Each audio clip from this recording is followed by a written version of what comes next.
Sir, अतिशय महत्त्वाचा दिवस आहे आमच्या सगळ्यांसाठी. एक खरंच महत्त्वाचं व्यक्तिमत्व आज आपल्या सगळ्यांमध्ये आलेलं आहे.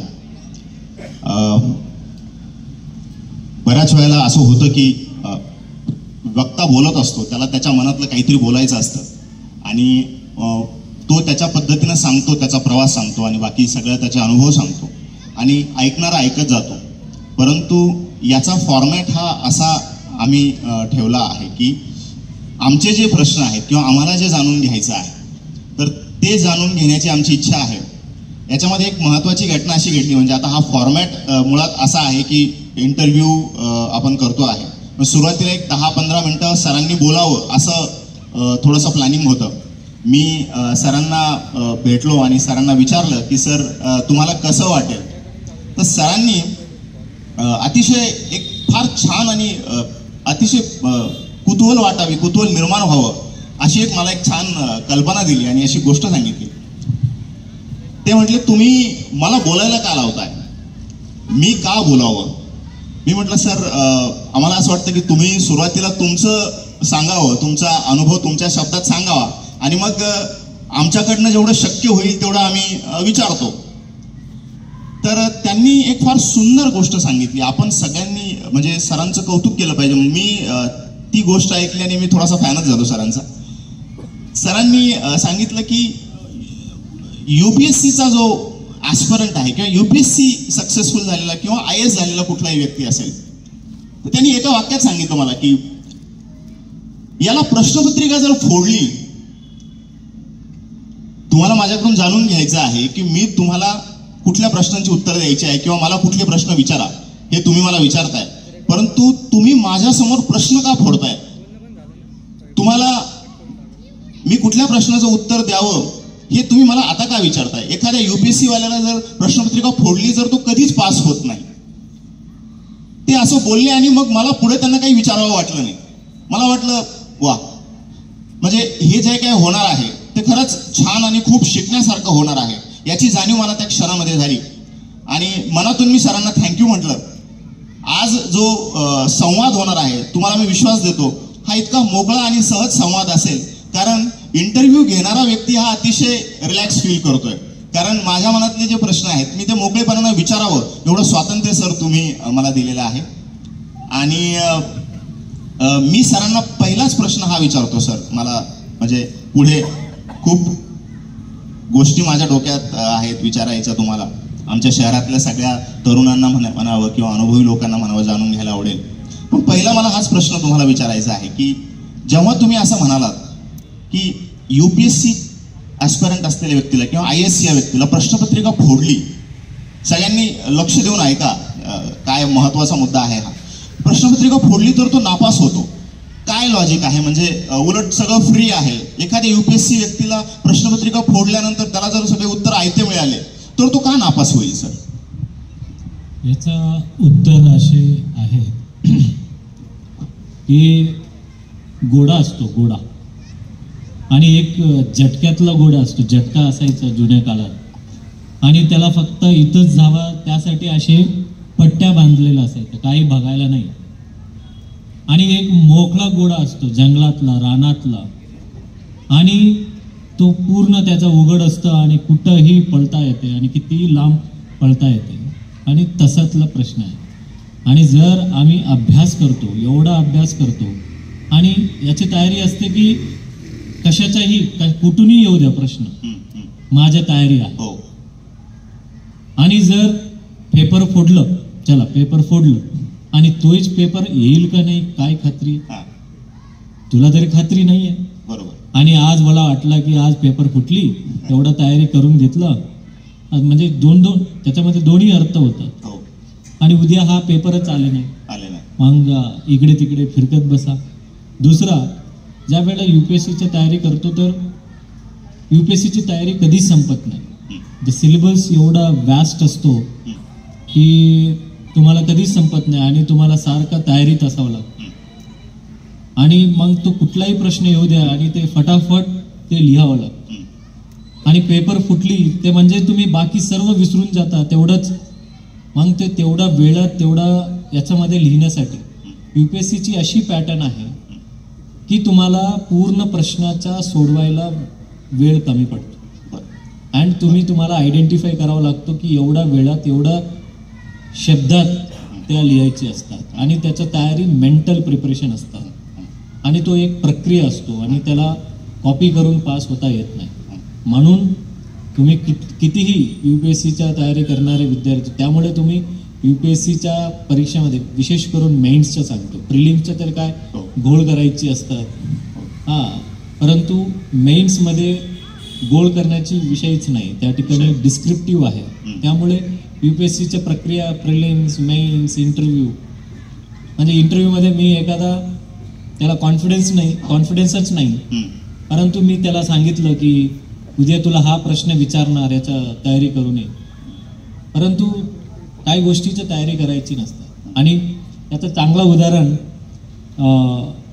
माझ्याकडे आता महापालिकेमध्ये टायपिंग एक्झाम होती. अच्छा. बरेच असे लिपिक आहे की त्यांना विना टायपिंगची त्यांना पदोन्नती देऊन टाक. ज्या वेळेला माझ्या इन्स्पेक्शनमध्ये मला लक्षात आलं की त्याला टायपिंगच येत नाही, मी म्हटलं की एक परीक्षा घेऊया आणि मी एका कर्मचारीलाच सांगितलं की तुम्ही पेपर सेट करा एखादा एक पानाचा, आणि एक पानाचा पेपर सेट केला आणि मग दुसऱ्या दिवशी परीक्षा झाली तर त्याच्यामध्ये त्याचा रिझल्ट येण्याचे बाकी होतं आणि तेवढंच ते पत्रकारांनी लिहून टाकलं, काही पत्रकारांनी, की टायपिंगच्या परीक्षेचा पेपर फुटला. म्हणजे मी म्हटलं फुटलं परंतु त्याला शेवटी फुटून त्याला टायपिंग तरी करावं लागेल. मराठीत टायपिंग करणे, इंग्रजीत टायपिंग करणे, तेवढा वेळात टायपिंग करणे, कारण दॅट वॉज व्हिडिओग्राफ. म्हटलं मी माझ्या जागात तू बसून तुला टायपिंग येते हे तरी वेगळी आहे, परंतु पेपर फुटणे. आणि मी म्हटलं पोहायला पेपर फुटणे, मग ज्यांना पोहायला येत नाही त्याला पेपर फुटलं तर काय कसे पोहणार, ते अशातल्या गोष्टी. दिस इज सो नॅचरल दॅट हे तुम्हाला शक्य नाही. खूप सुंदर आहे बघा. म्हणजे सर किती छान पद्धतीनं तुम्ही आम्हाला हे सत्य सांगितलं की खऱ्या यशाला शॉर्टकट नाहीये. म्हणजे तुम्ही एखादी एक्झाम किंवा एखादं थेरॉटिकल आन्सर तुम्ही कदाचित देऊन ती वेळ मारून न्याल, पण जेव्हा प्रॅक्टिकलची वेळ येईल, आणि मला असं वाटतं की सरांच्या सांगण्यातून हेच जास्त प्रतीत होतंय की UPSC ही खऱ्या ज्ञानाची परीक्षा असते आणि तिथे कॉपी चालत नाही. तर खूप सुंदर सर. मला यानंतर हे जाणून घ्यायचं आहे की कॉलेजच्या काळापासून मी कॉलेजमध्ये होतो आणि कॉलेज चालू असताना मीही थोडंसं काम करायचो आणि त्या पद्धतीनं शिक्षणाचा खर्च पण मी थोडासा करत होतो माझा. तर तेव्हा वाटायचं की UPSC आणि MPSCचे मुलं बघायचं अभ्यासाला, पण भीती वाटायची की हे खूप अभ्यासाचं क्षेत्र आहे, थोडंसं होतच भीती. पण तेव्हा एक प्रश्न म्हणजे एक गोष्ट नेहमी ऐकायला मिळायची मला, एक फरक तो मला नेमका लक्षात नाही आला, तुमच्याकडून मला तो आज कळेल. आपण सगळे समजून घेऊयात की MPSCची कुणाला जर विचारलं की काय करतोयस, तर तो सांगतो की MPSCच्या एक्झामची तयारी करतोय. खूप कमी लोक मला हे सांगताना आढळले की MPSCचा अभ्यास करतोय किंवा अभ्यास करतोय, एका मोठ्या जागेसाठी अभ्यास करतोय. तर उत्तर देताना बऱ्याच वेळेला असं ऐकायला यायचं की MPSCच्या एक्झामची तयारी करतोय. त्यामुळे माझ्या मनावर हे सतत बिंबवलं गेलं की ही एक्झाम आहे आणि ही एक्झाममध्ये पास व्हायचं आहे. एक्झाम म्हटलं की थोडीशी भीती येते, त्यामुळे ज्या लोकांना एक्झाम देता येणार नाही ती लोक कदाचित थोडीशी घाबरून मागे राहू शकतात आणि ती मुळात पोटेन्शियली असतात, परंतु एक्झाम हा शब्द कदाचित वारंवार ऐकल्यामुळे कदाचित माझं असं झालं असेल. याला तुम्ही कसं बघता सर? म्हणजे ही एक्झाम आहे, याला एक्झाम म्हणून बघायचं आहे की हा एक वास्ट लेवलचा एक डिटेल असा अभ्यास आहे? काय सांगाल सर आमच्या लोकांना? मी तर म्हणेल की ठीक आहे, त्याला बोलताना त्याला म्हणतो की सिव्हिल सर्व्हिसेस एक्झाम हा म्हणतो, परंतु ते टिपिकली तो एक्झाम सारखं नसतो. बरोबर. आपण तर लहान वयापासून एक्झामची तयारी करत असतो. जसा पहिल्या वर्गाच्या असतील किंवा चौथी वर्गाचे, जरी म्हटलं की एक्झाम नाही घेणार, तो भीती एक्झाम म्हटलं की काहीतरी भीती, बरोबर, हा एक असतो. हो. आणि माझ्या जीवनामध्ये जे एक्झाम दिली, एक 7th एक्झाम दिली. 7th बोर्ड एक्झाम असायचं आमच्या आंध्र प्रदेशमध्ये, आणि मग 10वीच्या बोर्ड एक्झाम असायचा. आणि तो एक्झाम म्हटलं की एक टिपिकल प्रेशर असायचं, आणि तो प्रेशर 10वीतलं कित्येक लाखो लोक द्यायचं. म्हणजे 10वीचे एक्झाम सर्वांनी दिलेलं असेल, जे आज 12वीला असेल, 11वीला असेल, ते पास झालं आणि एक टप्पा पुढं. परंतु ज्यावेळेला स्पर्धात्मक परीक्षा असतो, ते स्पर्धात्मक एक्झाम असतो, तो एक प्रक्रिया, एक प्रोसेस आहे. आणि बरेच वेळा तुम्ही ऐकलं, आणि माझ्या जीवनातलं सांगतो, हा UPSC एक्झाममध्ये जे परीक्षा आहे, ज्या लेवलची परीक्षा आहे, त्या लेवलची परीक्षा मी पास झालो म्हटलं तर कोणीही भरोसा करणार नाही. त्याचं कारण आहे की मी आता इथं आहे की तुम्हाला वाटतं अरे एक्झाम पास झाला, ठीक आहे, पास झाला, परंतु त्याचा इतिहासात आपण गेलो काय, ते काय आहे, कुठून आला, काय शिक्षण घेतलं, त्याचा आई वडील काय. आणि ज्या वेळेला आम्ही UPSC म्हटलं तर आम्हाला भीती वाटायची. एक्झाम, अरे बापरे, UPSC, हे तर स्वप्नात पण बघण्याच्या गोष्टी नाही. आपल्या मध्यमवर्गीय परिवार कसे असतो की एक आता सीडी चढत असताना एक पाय, दुसरी पाय, तिसरी पाय, चौथी, एक एक टप्पा ओलांडूया. मग तसं लिपिकाची परीक्षा, मग त्याच्या नंतर असे. आणि तसेच आमच्या जीवनात पण तसेच होती की ज्यावेळेला 10वीचे एक्झाम दिल्यानंतर की एक रेल्वेची एक्झाम होती, ते हैदराबाद फिरायला आलो आणि एक्झाम दिलो आणि रेल्वेचे तिकीट कलेक्टर झालो. आणि मला अभ्यास करायची होती, सायन्सची अभ्यास करायची होती, एक मोठा इंजिनियर व्हायचं होतं आणि परदेशात जाऊन चांगलं मोठे नोकरी करायची होती किंवा भारतात मोठं नोकरी करायची. अच्छा, हे स्वप्न होतं. बट मग ज्यावेळेला 10वीच्या परीक्षा पास होऊन रेल्वेच्या परीक्षा पास झालो, रेल्वेमध्ये नोकरी मिळाली. रेल्वेत नोकरी मिळाल्यानंतर मी आई वडिलांना सांगितलं आता वय 15 आहे आणि नोकरी लागली आणि मला नोकरी नाही करायची. मी एक एक्झाम म्हणून, शौकीन म्हणून फिरायला गेलो.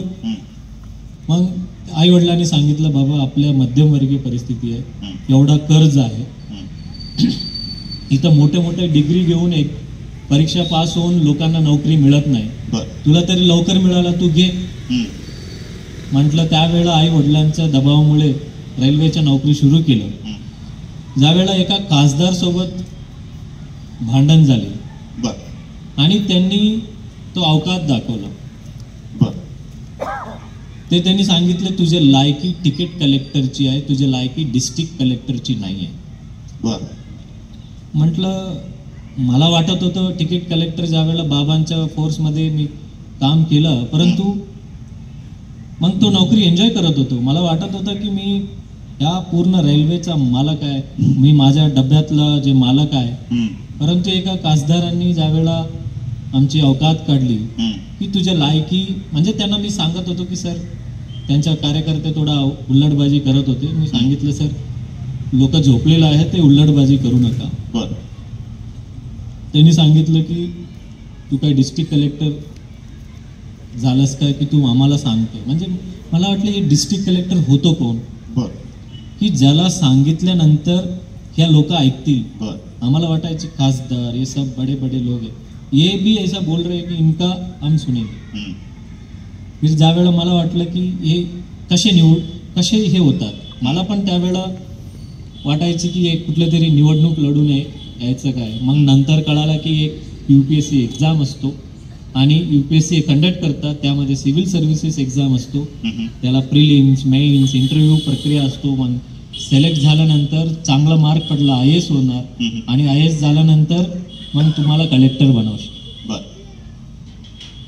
मी 10वी नंतर कॉलेजला गेले नाही, सर्व मुक्त विद्यापीठातून 12वी डिग्री, पोस्ट ग्रॅज्युएशन हे सर्व मुक्त विद्यापीठातून.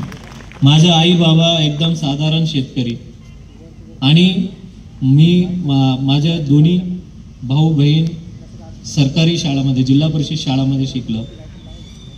बाबा 10वी 11वी ड्रॉपआउट आहे, आई 5वी शिक्षण आहे. आणि माझ्या बॅकग्राऊंडमध्ये काही नाही. मी स्वतः मुक्त विद्यापीठ. मी ज्या शाळामध्ये शिकलो तो शाळा बंद झाला. माझ्या शाळा सोडती दाखली 5वी मध्ये माझं कॅरेक्टर सर्टिफिकेट बॅड आहे, कारण मी माझ्या वॉर्डनला दगड मारून पळून गेलेला विद्यार्थी आहे. एवढा सर्व क्रायटेरियातून मी UPSCचा एक्झाम पास होईल. आणि ज्या वेळा मी UPSC परीक्षा पास झालो, आमच्या गावातला रिलेटिव्स, मित्र कोणीही भरोसा करायला तयार नाही. आमच्या पण एक अशीच कन्नडसारखा एक छोटासा तालुका प्लेस आहे, त्याच्यातून मी 14 किलोमीटर दुरीचं आमचं एक गाव आहे. ज्या वेळा आम्ही सांगितलं की मी IAS पास झालो, कोणीही भरोसा करायला तयार नाही, कारण त्यांना IAS माहितीच नाही. आपल्या गावाचा पोरगा कसं काय होईल. सो सांगायचं तात्पर्य आहे की हा एक्झाम नाही आहे. या एक्झाम मध्ये तुम्हाला IITचा इंजिनियर पण दिसतील, आणि एखादा रिक्षावाल्याचा पोरगा पण दिसतील, एका साधा शेतकऱ्याचा पोरगा पण दिसतील. फक्त हा एक्झाम नाही. जसं बाबासाहेबांनी सांगितलं, आंबेडकरांनी, अगर किस्मत लकीरे में रहती तो फिर मनगट की क्या काम. तो ज्याचा मनगटात ताकद आहे, मोठा स्वप्न बघायची उद्देश आहे, तो हे एक्झाम त्यांच्यासाठी आहे. मी माझ्या भरपूर मित्र आहे, माझ्यासोबत तयारी करत होते, चांगलं IIT, डॉक्टर्स, परंतु ते सर्व बरेच लोक नापास झाले. तुम्ही जे एक्झाम मध्ये बसणारा हा प्रवर्ग जर बघितला, तर मग मोठे लोकांची, मोठे शिक्षण संस्थाची, किंवा ज्यांना इंग्रजीच येतो असेच लोक पास व्हायला पाहिजे. मग साधा लोक का पास होतात. This exam is not like a 10th exam. This exam is not like any other exam. हा एक्झाम तुझ्या पेशन्स टेस्ट करतो, तुझे अम्बिशन टेस्ट करतो, तू किती परसेव्हरन्स आहे, या सर्व गोष्टीचा तुझ्या परिश्रम करण्याची आहे का, मोठे ताकदीशी लढण्याची ताकद आहे का. जर मी त्या खासदाराच्या कार्यकर्त्यांसोबत, हो साहेब माझे अवकात तिकीट कलेक्टरची आहेत, तिथंच जर थांबलो असतो, मान्य केलं असतं, आज मी तुमच्या समोर एक प्रमुख पाहुणे म्हणून कधीच आलो नसतो. मी म्हटलं हा कोण आहे, माझा अवकात काढणारा कोण आहे. ज्याच्या यांनी जर कलेक्टरचे ऐकत असतील ना, चला मग कलेक्टरच होऊ. याचं काय परीक्षा असतं त्याला पूर्ण आयुष्य लावून टाकू. म्हणून ज्या वेळेला हा एक्झाम मध्ये उतरलो, तो हा एक्झाम नाहीये. This is not going to be exam. हा एक्झाम तयारी करण्यासाठी तुमच्या 360 डिग्रीज मेंटल स्ट्रेंथ म्हणा, या सर्व खूप लागतं. नाहीतर हा प्रक्रियेमध्ये एक चूक परत 1.5 वर्ष पाठीमागे. असं नाही आहे की हे एक्झाम सोडला, दुसरा एक्झाम, तिसरा काय. बरेच मी आपल्या मराठवाड्यातल्या पोरांना विचारत असतो की बाबा काय अभ्यास करतो रे. MPSC. म्हटलं MPSC अभ्यास असते का. MPSC मध्ये STI पण आहे, डेप्टी कलेक्टर पण आहे. आता तुम्ही विचारत होता बऱ्याच मुलांना, हा तो वेगळी परीक्षा आहे. म्हटलं हे ठरव ना स्वप्न. MPSC मध्ये 100 वेगळी पद आहे, तसं UPSC पण वेगळी स्वप्न पद असतात. आम्ही म्हणायचो व्हायचं तर हेच होणार, नाहीतरी मग ह्यांनी अवकात काढली, आपल्या नशिबात आहे मग तिथेच राहू. मग आपल्या नशिबात बघा, आपण गरीब म्हणून जन्मलो, माझ्या हातात काही नव्हतं. मी मरायचं असताना मी काय म्हणून मरणार हे माझ्या हातात आहे. जर मी मेहनत करायची इच्छा आहे तर नक्कीच तुम्हाला सर्व गोष्टी सोबत देतात. So this is not just an exam, this is a process to fulfil your dream. बाकी तुम्ही पण 10वी पास झालो, मी पण 10वी पास झालो, तसं भरपूर लोकांनी पास झालो. कोणी 10वी पास होऊन शेतकरी पण आहे. बरोबर. But this exam is not for like. Exactly. खूप छान. सर, एक तुम्ही मध्ये बोलत होता, तर म्हणजे खरंच ही जिद्दीची कथा आहे. ही एक्झाम जर आता जसं सर सांगतायत, तर हा खरा जिद्दीचा प्रवास आहे. तुमच्यात किती गट्स आहेत, किती जिद्द आहे. बाकी गोष्टी, रिसोर्सेस आणि स्किल सेटचा जो जमावडा आहे तुम्ही कदाचित करू शकाल, पण तुमच्यामध्ये ते फायर नाही आहे किंवा ती जिद्द नाही आहे, तर कुठेतरी थांबावं लागेल असं सरांच्या बोलण्यातून मला जाणवत आहे. एक सर फार छान म्हटले, मला त्याचं फार कौतुक वाटलं की 15व्या वर्षी अचानक त्यांच्या लक्षात आलं, परीक्षा दिली आणि ते पास झाले आणि आता नोकरी लागली आणि आई वडिलांना विचारलं की आता नोकरी लागली, आता काय करू. आमच्याकडे थोडंसं ग्रामीण भागात थोडंसं उलटं आहे. म्हणजे 25 वर्ष होतात, आई वडील सांगतात की आणखी नोकरी लागली नाही, आता काय करतोय. तर तुमचं उलटं झालं. म्हणजे आमच्याकडे थोडीशा कथा उलट्या असतात, पण मुलांना हे लक्षात येत नाही की आपण कुठेतरी कमी पडतोय, तर ते कमी पण दूर करण्यासाठी आपण स्वतःहून काय केलं पाहिजे, हा प्रकार ग्रामीण भागामध्ये थोडासा लक्षात येत नाही मुलांच्या, किंवा लक्षात आणून देणाऱ्या ज्या सिस्टीम्स आहेत त्या अवेलेबल नसतात. त्यामुळे कदाचित हा प्रकार होऊ शकतो. सर, या अनुषंगानंच थोडासा आणखी पुढे नेणारा माझ्या मनात प्रश्न आहे की आपल्याकडे ग्रामीण भागामध्ये शिक्षणाची पद्धत आहे, शिक्षणाची व्यवस्था आहे. गेल्या कित्येक वर्षापासून आपली शिक्षण व्यवस्था चांगल्या प्रकारे काम करते. काही प्लस, काही मायनसेस आहेत आणि चांगली लोक ती शिक्षण व्यवस्था चांगली करण्यासाठी मनापासून प्रयत्न करत आहेत. तरीही काही समीक्षात्मक प्रश्न उपस्थित राहतात.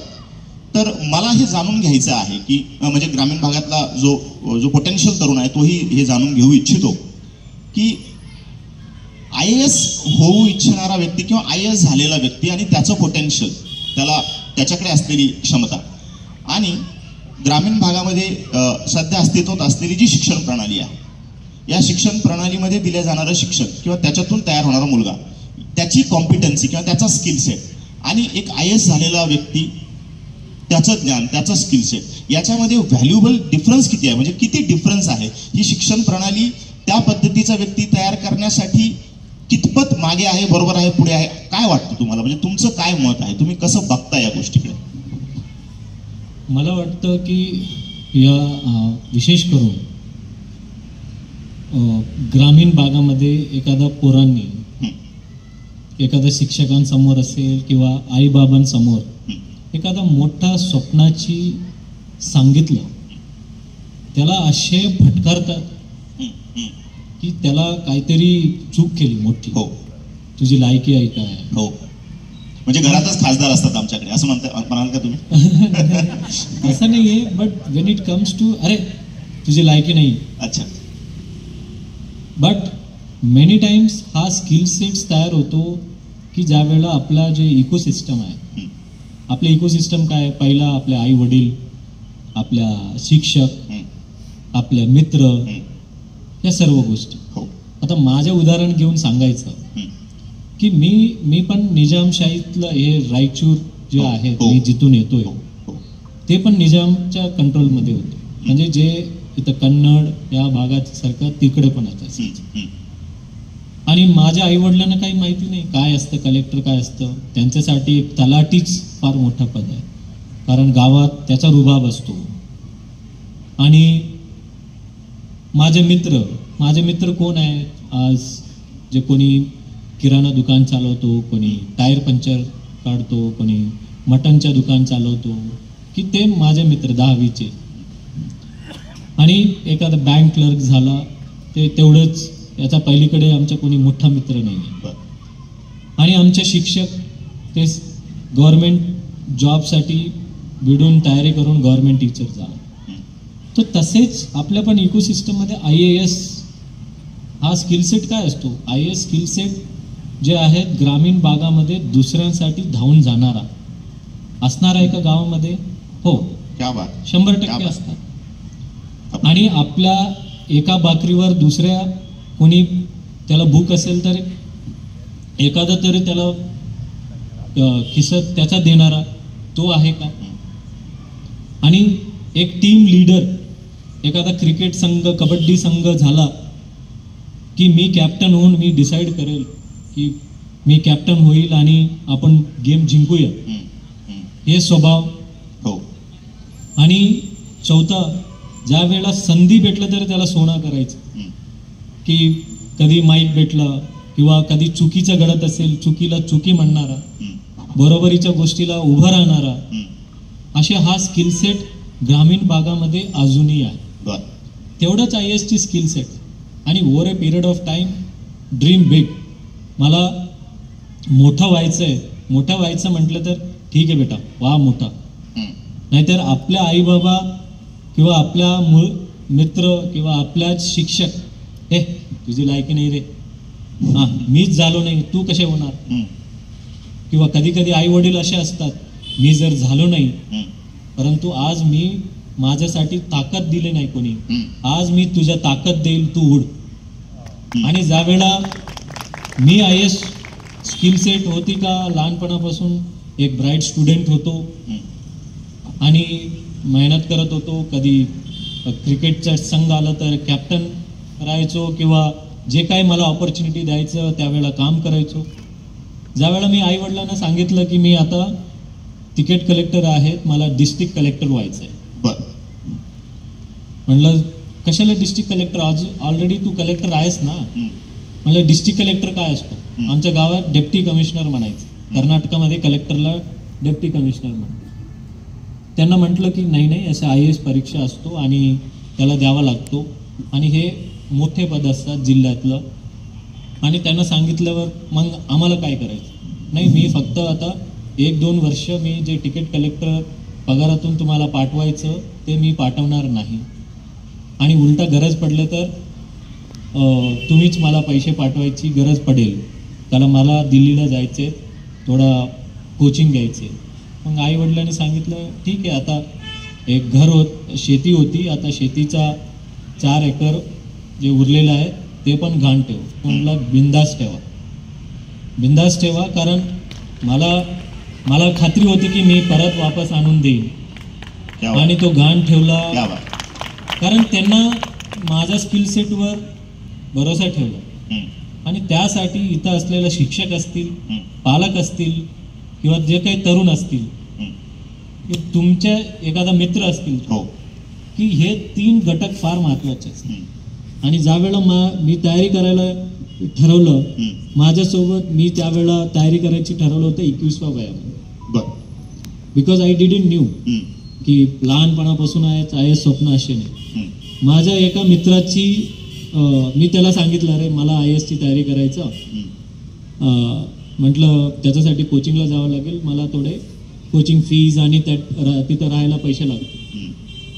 आणि त्या मित्राची त्याच वेळेला लग्न ठरलं होतं आणि त्याला हुंडाच म्हणा, त्याला हुंड्याच्या स्वरूपात चैन आणि अंगठी आली होती, त्याला तो गाण ठेवून तो मला पैसे दिला, तू जा, कारण तो भरोसा करत होता.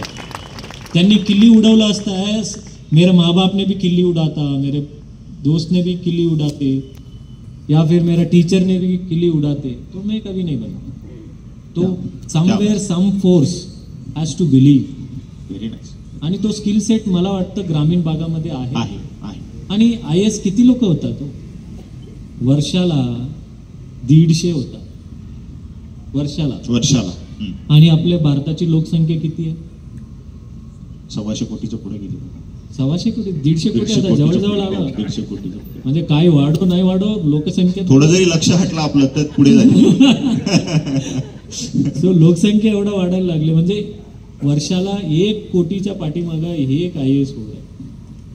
So you have to, it can't be a general skill set. आणि असे तुम्हाला फार कमी असतात आणि तो निघतं नक्कीच. अगदी बरोबर. खरंच महत्वाचा भाग आहे की आपण हे समजून घेऊयात खरंच की ग्रामीण भागामध्ये मुलांमध्ये पोटेन्शियल आहे. आईवडिलांनाही वाटतं की काहीतरी केलं पाहिजे चांगलं, परंतु घरामध्ये जे वातावरण आहे ते कसं आहे. आईवडील ग्रामीण भागातले आहेत, शिक्षण कमी असेल अडचण नाहीये, परंतु तुमचा बघण्याचा, आयुष्याकडे बघण्याचा दृष्टिकोन किती विशाल आहे, किती मोठा आहे, किती करेज तुमच्यामध्ये आहे. ग्रामीण भागामध्ये झोपड्यामध्ये राहणाऱ्या लोकांमध्ये सुद्धा खूप करेज पाहिलंय मी. आणि मोठ्या मोठ्या बंगल्यांमध्ये राहणारे लोक खूप घाबरलेली पण आपण बघितलेली आहेत. तर मला असं वाटतं हा तो भाग आहे. सर, याच्या अनुषंगानेच प्रश्न होता माझा हा की तुम्ही असं म्हणतायत का, म्हणजे तुम्ही ते म्हटलेलं आहात पण थोडंसं आणखी त्याच्यावर तुम्ही 1-2 लाईनमध्ये जर सांगितलं की UPSC किंवा अशा ह्या ज्या टफ एक्झाम्स असतात याच्यामध्ये खूप सगळ्या बाबींची कसोटी लागते, तर घरातलं वातावरण असेल, कौटुंबिक वातावरण असेल किंवा स्पेसिफिकली आई आणि वडील या लोकांची भूमिका असेल, ती किती महत्वाची आहे असं वाटतं मला. म्हणजे याची खूप महत्वाची वाटतं. आता बघा, इथं आज आपण येतोय आणि मी माझं काम सांभाळून, तुम्ही बघितलं किती आम्ही बिझी असतो. आणि याचा तुम्ही प्रचार प्रसिद्धी पण केलं, बरोबर, लोकांना सांगितलं, पेपरमध्ये दिलं, तरी रिकामा खुर्ची दिसते. या रिकामा खुर्ची भरलं, इथं मला पूर्ण भरण्याची गरज नाही. बरोबर. इथं एक आई वडील जरी इथं बसलं असतं तर आपण अशाच पद्धतीने क्या बात है सर, क्या बात है, बहुत बढ़िया, बहुत बढ़िया. त्याचे कारण असे आहे की ते रिकामा खुर्ची म्हणजे त्यांच्या ते स्वप्नातला एक खुर्ची मायनस झाला. आणि इथं काही आई वडील आला असतील, काही मित्र आला असतील, काही स्टुडंट्स आला असतील, त्यांना वाटतं काहीतरी मला ऐकावं, त्यांना घेऊन जावा, माझ्या मुलांना घेऊन जावं, त्याचं ऐकू.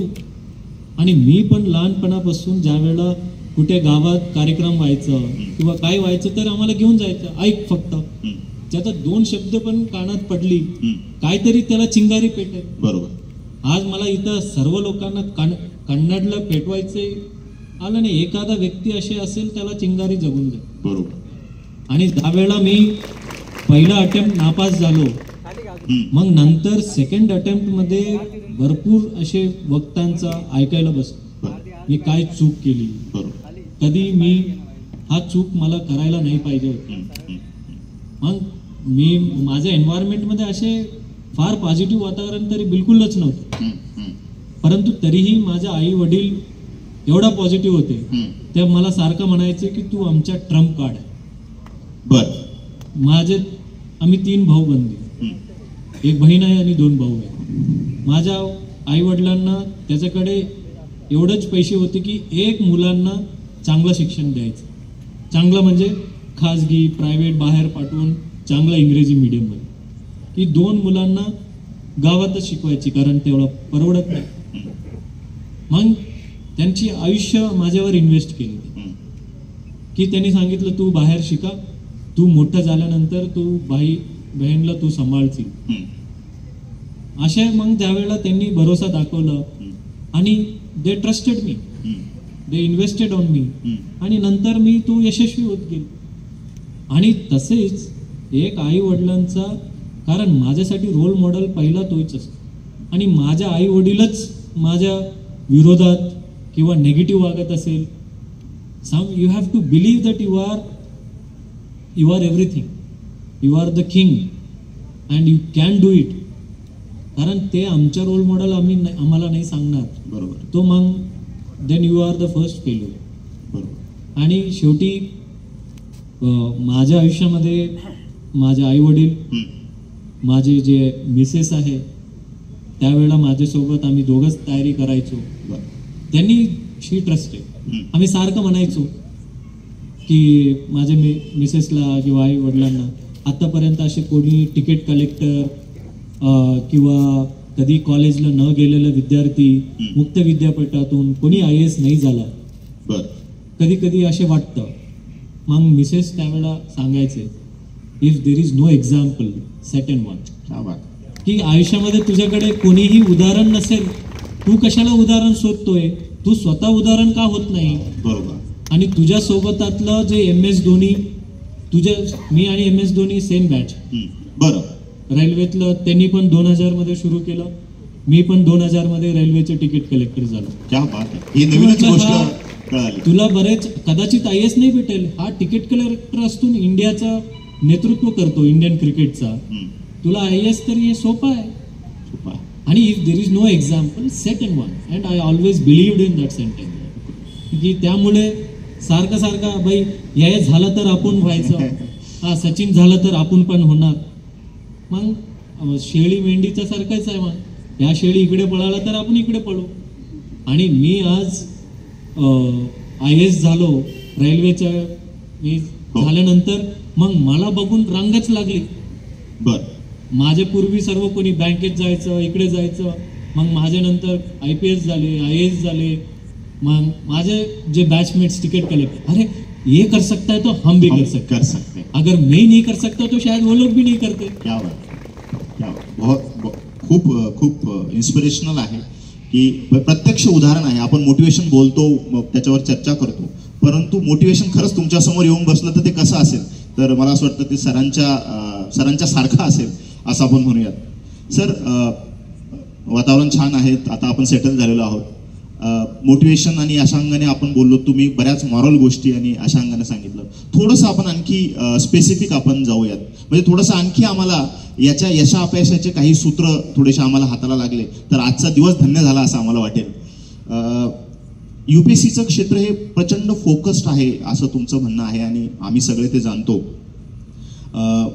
तुम्ही काय सांगाल, म्हणजे तुमचा अनुभव काय सांगतो की असं काही तुम्ही सांगू शकता का स्पेसिफिक? नो डाऊट की ज्यांनी हिंमत असेल त्यांनी ते करावं आणि ज्याचे डेअरिंग आहे, परंतु काही विशिष्ट मुलांनी किंवा काही विशिष्ट मानसिकता असलेल्या किंवा काही विशिष्ट स्किल सेट असलेल्या किंवा काही विशिष्ट व्यक्तिमत्व असलेल्या मुलांनी याला हात घालावा.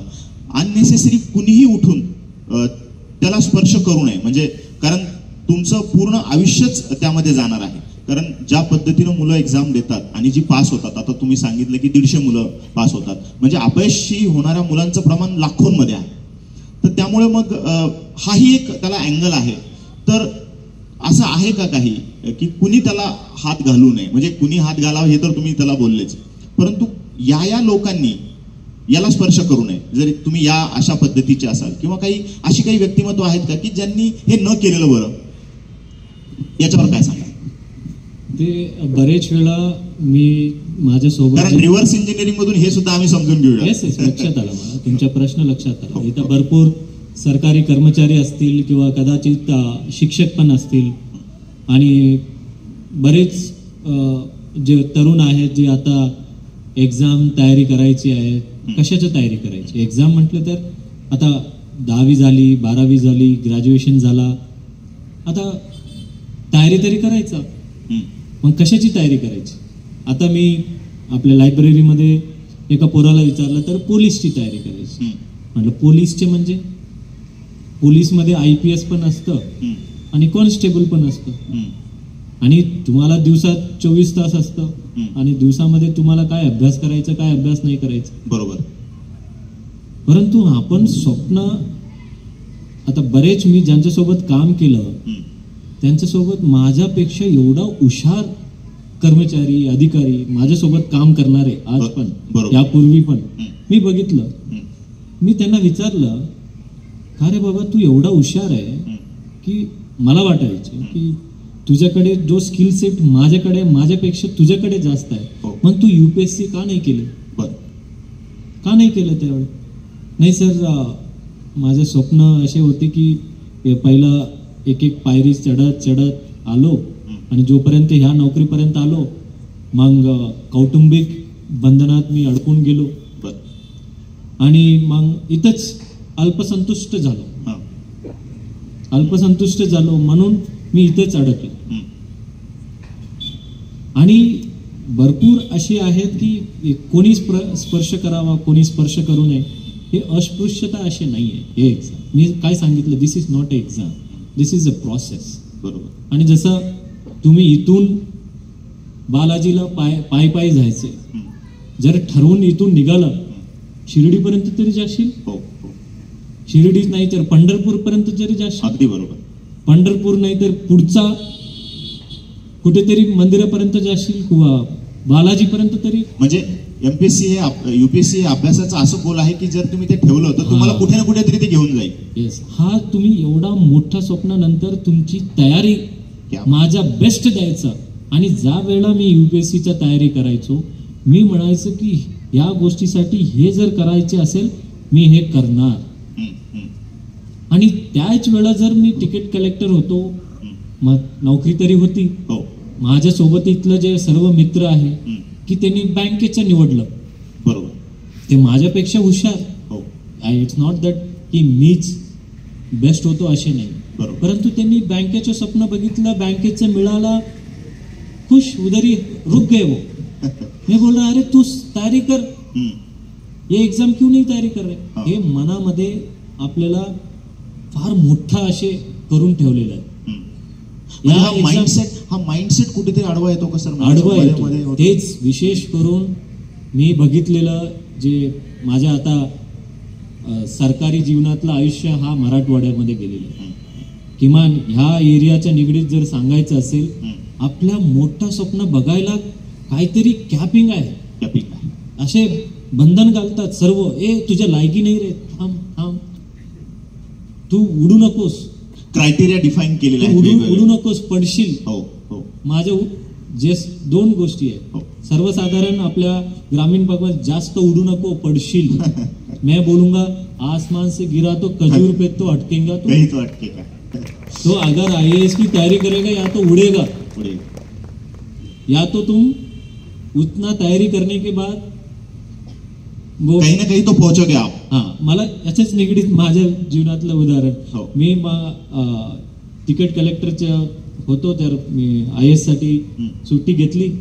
6 महिने घेतलं आणि 6 महिन्यानंतर अजून मला 3 महिने लागत होती, ते सुट्टी नामंजूर केली. बर.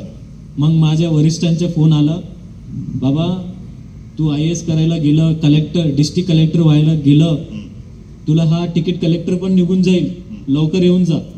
मैं म्हटलं सर अभी मैं इतना ऊपर उड़ चुका हूँ, गिरा तो टिकट कलेक्टर तक तो नहीं गिरूंगा मैं, इससे ऑफिसर लेवल पे गिरूंगा. क्या बात.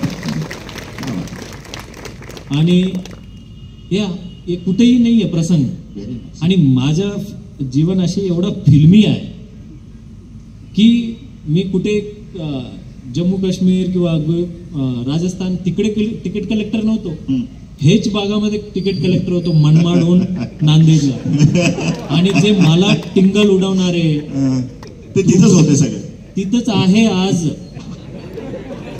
नियतीचं काय म्हणजे फेरा असतो बघा, म्हणजे तिथंच उत्तर मिळतात. आणि तेच लोक आज बोलतात सर त्यावेळेला आम्हाला तुम्हाला टिंगल उडवायचं, ज्यावेळेला पहिला वेळा नापास झाल्यानंतर दुसऱ्या वेळा ज्यावेळेला परत नोकरी करतानाच अभ्यास करत होतो, त्यावेळेला मजाक अरे कलेक्टर साहब आज क्या है ड्यूटी कर रहे, कितना फाईन पाडे वगैरे.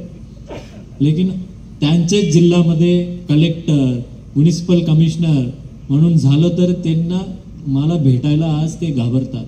एक दिवस मी स्वतःहून रेल्वे स्टेशनला गेलो, का रे बाबा मी IAS झालो, तुझ्या जिल्ह्यामध्ये कमिशनर कलेक्टर म्हणून असतो. सर हमको डर लगता है. मला कशाला घाबरायचं सर, खूप टिंगल उडवलं होतं. अरे तू टिंगल उडवलं होतं म्हणून मी IAS झालो, आणि तू मारलेल्या दगडातून मी घर बांधलेला आहे हा IASचा. आमच्याकडे म्हण आहे सर, म्हणजे टिंगल टवाळखोरांचे घर असावे शेजारी असं आपण म्हणतो, तर ते खऱ्या अर्थानं ते प्रेरणा म्हणून आपण घेतली पाहिजे. सर दिल्लीला तुम्ही गेलात, जॉब चालू होता आणि 6 महिन्याचं तुम्ही सुट्टी घेतली आणि दिल्लीला गेलात. म्हणजे तसं बघितलं तर ते ऐकायला फार सोपं वाटतं, पण मी जेव्हा हे वाचत होतो आणि मी विचार करत होतो की जॉब चालू आहे, परिस्थिती ही अशी आहे, आणि अशा वेळेला तुम्ही UPSCचा अभ्यास करण्यासाठी दिल्लीला जाताय आणि 6 महिन्याचा वेळ आहे, काय भावविश्व होतं तेव्हा. म्हणजे 6 महिन्यात हे करायचं आहे, एवढं सगळं सोडून आलेलो आहे, बॅकग्राऊंड असं आहे, जर पडलो तर तुम्ही जसं म्हटलं की खजूरमध्ये अटकेल, ही काही म्हणजे भीतीच होती नाही म्हटलं तरी. आता जरी ते थोडंसं मोटिवेशन आहे, परंतु तेव्हाचं काय भावविश्व होतं, काय चाललं होतं डोक्यामध्ये, आणि कसं प्लॅनिंग केलं होतं अभ्यासाचं त्या 6 महिन्यामध्ये. तुम्हाला असं वाटलं का की हे 6 महिने माझं आयुष्य बदलून टाकणारे आहेत? काय चालू होतं तेव्हाच्या डोक्यामध्ये? आता मी घरातला वरिष्ठ आहे आणि त्यावेळेला मी एक मुलगीसोबत आम्ही सोबत होतो, तयारी करत होतो, आणि तिकीट कलेक्टर होतो तर लग्न करायचं आहे. मुलगीसोबत म्हणजे मुलगीसोबत मुलगासोबत म्हणजे स्पष्ट करून घेतो, नंतर काय अडचणी नको ना, म्हणजे ते बोलले म्हणून विचारून घेतो. म्हणजे फ्रेंड होतो. अच्छा, फ्रेंड होतो, तुम्ही म्हटलं म्हणून विचारलं सर. आणि फक्त मी 21 वयाचं वाट बघत होतो आणि ते 18 वयाचं वाट बघत होतो. आणि घरातलं मोठा आहे आणि घरातून प्रेशर होतं की आता तो पहिला बहिणीचे लग्न कर. टिपिकल ग्रामीण भागामध्ये घरातलं पहिला मुलीचं लग्न करा आणि तुझ्या नोकरी झालं तर आता तुझ्या भावांची पण चांगला कुठेतरी लावून घे सरकारी नोकरी. आणि त्यावेळेला मी तिकीट कलेक्टर होतो, घरामध्ये 5-6 हजार रुपये त्यावेळेला पाठवायचो. हे 2007ची गोष्टी, 6-7ची. सर तुमची हरकत नसेल तर पेमेंट किती होतं तेव्हा तिकीट कलेक्टर म्हणून, म्हणजे घरी त्यावेळेला 12,000-13,000 व्हायचं. म्हणजे 12,000 पेमेंट होतं, त्याच्यातून 6,000 घरी पाठवत होतो. आणि अशा प्रक्रियेमध्ये निर्णय घेतलाय की आपण दिल्लीला जायचं आणि 6 महिन्यात अभ्यास करायचा. मग एक तरी तो खासदारांच्या कार्यकर्त्यांनी पेटवलं होतं, तो तरी आग होतीच पाठीमागा. बरोबर. आणि आमची इंटरकास्ट इंटरस्टेट हे मॅरेज होती अच्छा, म्हणजे प्रेमाची आगही होती. हा, आणि तो मुलगीचं नातेवाईक पोलीस मध्ये होते. हा, रिटायर्ड. म्हणजे अडचणीची भरमार होती अशी. नाही अडचणी म्हणजे एक मी म्हटलं आता मी माझ्या जे फ्रेंड माझे आज जे माझे बायको आहे त्यांना विचारलं, तू तिकीट कलेक्टरशी लग्न करशील की डिस्ट्रिक्ट कलेक्टरशी? बर, हे एक ठरवून ठेव. आणि माझ्या मनामध्ये प्रश्न पडला की मी PF मध्ये पैसे वाचून आता बहिणीची लग्न करायची, त्याच्या ग्रॅज्युएशन झाला तर त्याला पोरगा ग्रामीण मध्ये काय, तू शिक्षण बंद म्हणजे लग्न चालू. तू 10वी मध्ये बंद केलं तर 11वी मध्ये लग्न, 7वी नापास झाले तर 8वी मध्ये लग्न. हे ग्रामीण टिपिकल आमची गाव होती. म्हटलं बहिणीला विचारलं की तुझ्यासाठी मी पैसे PF मध्ये सेव्ह करून ठेवलेला आहे की मला IAS व्हायला जायचे आहेत, की एकतर त्या पैसे मला काढून मला कोचिंगला लागतील पैसे, मग काय करायचं? त्यांनी म्हटलं भैया मला तू IAS झालेला बघशील आणि तू IAS झाल्यानंतरच लगीन करीन. आणि माझ्या मनामध्ये प्रश्न पण पडला, एक तिकीट कलेक्टरच्या बहिणीला कोणते पोरगी, हे छोट्या मोठा कोणीतरी सापडेल, त्यापेक्षा एखादा कलेक्टरच्या बहिणीची पोरीची लग्न कोणाशी होईल, चांगल्या घराण्याशी होईल. मग या गोष्टी, आणि भावांना मी IAS झालं तर मी त्याला चांगलं मार्गदर्शन करेल. सो या सर्व फॅक्टर्स म्हणजे ज्यावेळेला आपण असलेला नोकरी सोडून बिनपगारी जर ट्रेनिंग कोचिंग घेऊन, आणि तो स्वप्न पूर्ण होईल की नाही होईल तो काय गॅरंटी नाही, परंतु आम्हाला वाटायचं आहे. आणि हे जो माझे इकोसिस्टम होता, माझे वाईफ असतील, माझे बहीण असतील, भाऊ असतील, माझे मित्र असतील, माझे आई बाबा असतील, या सर्वांचं होतं की तू नापास होऊच शकत नाही. मग त्याच्या दृढ निश्चयातून आम्ही निघालो. मग आणि एक वेळा निघाला तर तो तेवढा सपोर्ट होता. हा, आणि तो झाला पण तसा. तो विश्वास पुश करत चालतो का सर? सगळा आजूबाजूचा जो विश्वास असतो, तुम्ही बघतात की भावाचा विश्वास आहे, बायकोचा विश्वास आहे, आई वडिलांचा, तो पुश करतो. येस पुश करतो. आणि टिपिकल तो एक शाहरुख खानचा फेमस डायलॉग आहे, अगर तुम्हारी किसी चीज को अगर पूरी शिद्दत से अगर चाहोगे तो पूरा कायनात एक प्लॅनिंग करते. The whole universe conspires to make you success. आणि त्याच्यासोबत माझ्यासोबत घडलं. क्या बात सर. एक गंभीर पण हलका फुलका प्रश्न ह्या प्रश्नाच्या उत्तरातून थोडासा उभा राहतोय की IAS ची तयारी किंवा ह्या अशा एक्झामची तयारी करणाऱ्या लोकांनी प्रेमात पडावं का? म्हणजे प्रेमात पडण्याचे किती चान्सेस, किंवा पडावं की नाही, प्रेम करावं की नाही या लोकांनी? ते प्रेम पडायचं म्हणून नसतं, ते नैसर्गिक होतं. पण त्यांनी किती त्याच्यावर लक्ष द्यावं? म्हणजे जर पडला एखादा आणि दिसतंय की आता MPSC आहे, मग कसं काय करावं? आता बघा, बरेच लोक, मी कलेक्टर झालो आणि IAS झाल्यानंतर ज्यांना माहिती पडलं की सरांचा प्रेम विवाह आहे, आणि मग त्यांना लोक बरेच प्रेरित झाले असतील. म्हणजे बऱ्याच लोकांना प्रेरित नाही, उलटा सर पाहिलं काय गर्लफ्रेंड असावा लागतो का? आणि तो एक प्रश्न सारखा विचारला जायचा. आणि दुसरा प्रश्न असे विचारला जायचं की सर आम्ही ह्या मुलींशी प्रेम करतो, तुमच्या पण प्रेम विवाह आहेत, तुम्ही आमच्या लग्न लावून द्या. म्हणलं एवढंच काम उरलं काय रे? म्हणलं हा विषय नाहीये की प्रेमात पडावा नाही पडावा, हा व्हेरी नॅचरल प्रश्न आहे. आणि बट प्रेमात पडल्यानंतर तू तुझ्या बायकोशी कसे संसार घडवलो, जसा सैराट सारखा इडली विकणारा पाहिजे. कारण हा नक्कीच मला माहिती होतं की हे कदाचित हा मॅरेज सक्सेस झाला नसतं. बरोबर. म्हणजे मी जर तिकीट कलेक्टर राहिला असतो, मागतो रिटायर्ड PI, ऍक्सेप्ट झाला असता की नाही ऍक्सेप्ट झाला असता मला माहिती नाही, परंतु मला एवढं तरी नक्कीच माहिती होतं की मी जर IAS झाल्यानंतर मी एका दिवशी यांच्या वडिलांना फोन करेल, मी अमुक तमुक आहे, मला तुमच्या पोरीशी लग्न करायचं, आणि नक्कीच तो मला स्वीकारेलच असे माझा दृढ विश्वास होता.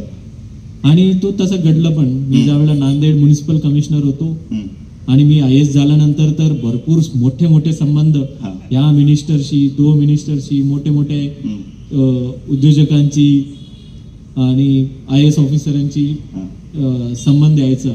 हो.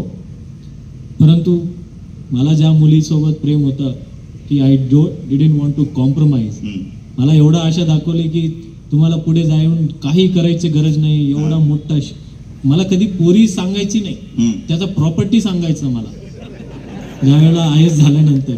मग एक दिवस मी कंटाळलो, कारण माझी मिसेसची मोठी बहीण होती, त्याचं लग्न ठरल्यानंतरच तुम्ही बाबांशी बोला असे सांगितलं होतं मिसेसने.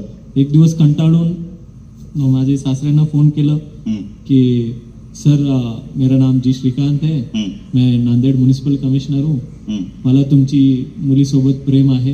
त्यांनी विचारलं कोणता, मोठी की छोटा? म्हणलं छोटा. म्हणलं मोठीचं होऊ द्या, नंतर छोटीची करू. मग खरं आहे की नाही? म्हणजे इतका सहज संवाद असू शकतो का? म्हणजे मला आणखी म्हणजे जरा प्रश्न आहे, म्हणजे इतका सहज संवाद म्हणजे. आणि मग त्याच्यानंतर झालं तेव्हा तर पोझिशन म्हणजे नाही, ते दुसरे दिवस आला. अच्छा. दुसरे दिवस ते बघायला आले कॉर्पोरेशन मध्ये, नांदेड कॉर्पोरेशन मध्ये, की खरंच हे म्युनिसिपल कमिशनर आहे. मग तो खाली येऊन गार्डला विचारलं इथं श्रीकांत म्हणून कोणी आहे का? म्हटलं हे 4थी मजलीत असतात, तिथं आयुक्त आहे, वरती जावा. मग वरती बाहेर चिठ्ठी आली.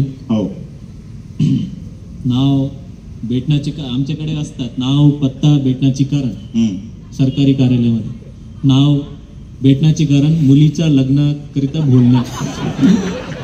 ते आलेलंच 10-20 चिठ्ठीमध्ये म्हटलं अरे आमच्या होणाऱ्या सासऱ्यांचं यांना पहिला बोला. सो या सर्व गोष्टी वेगळं, but how you decide when you are in love. But more importantly, you should be in love with your ambition.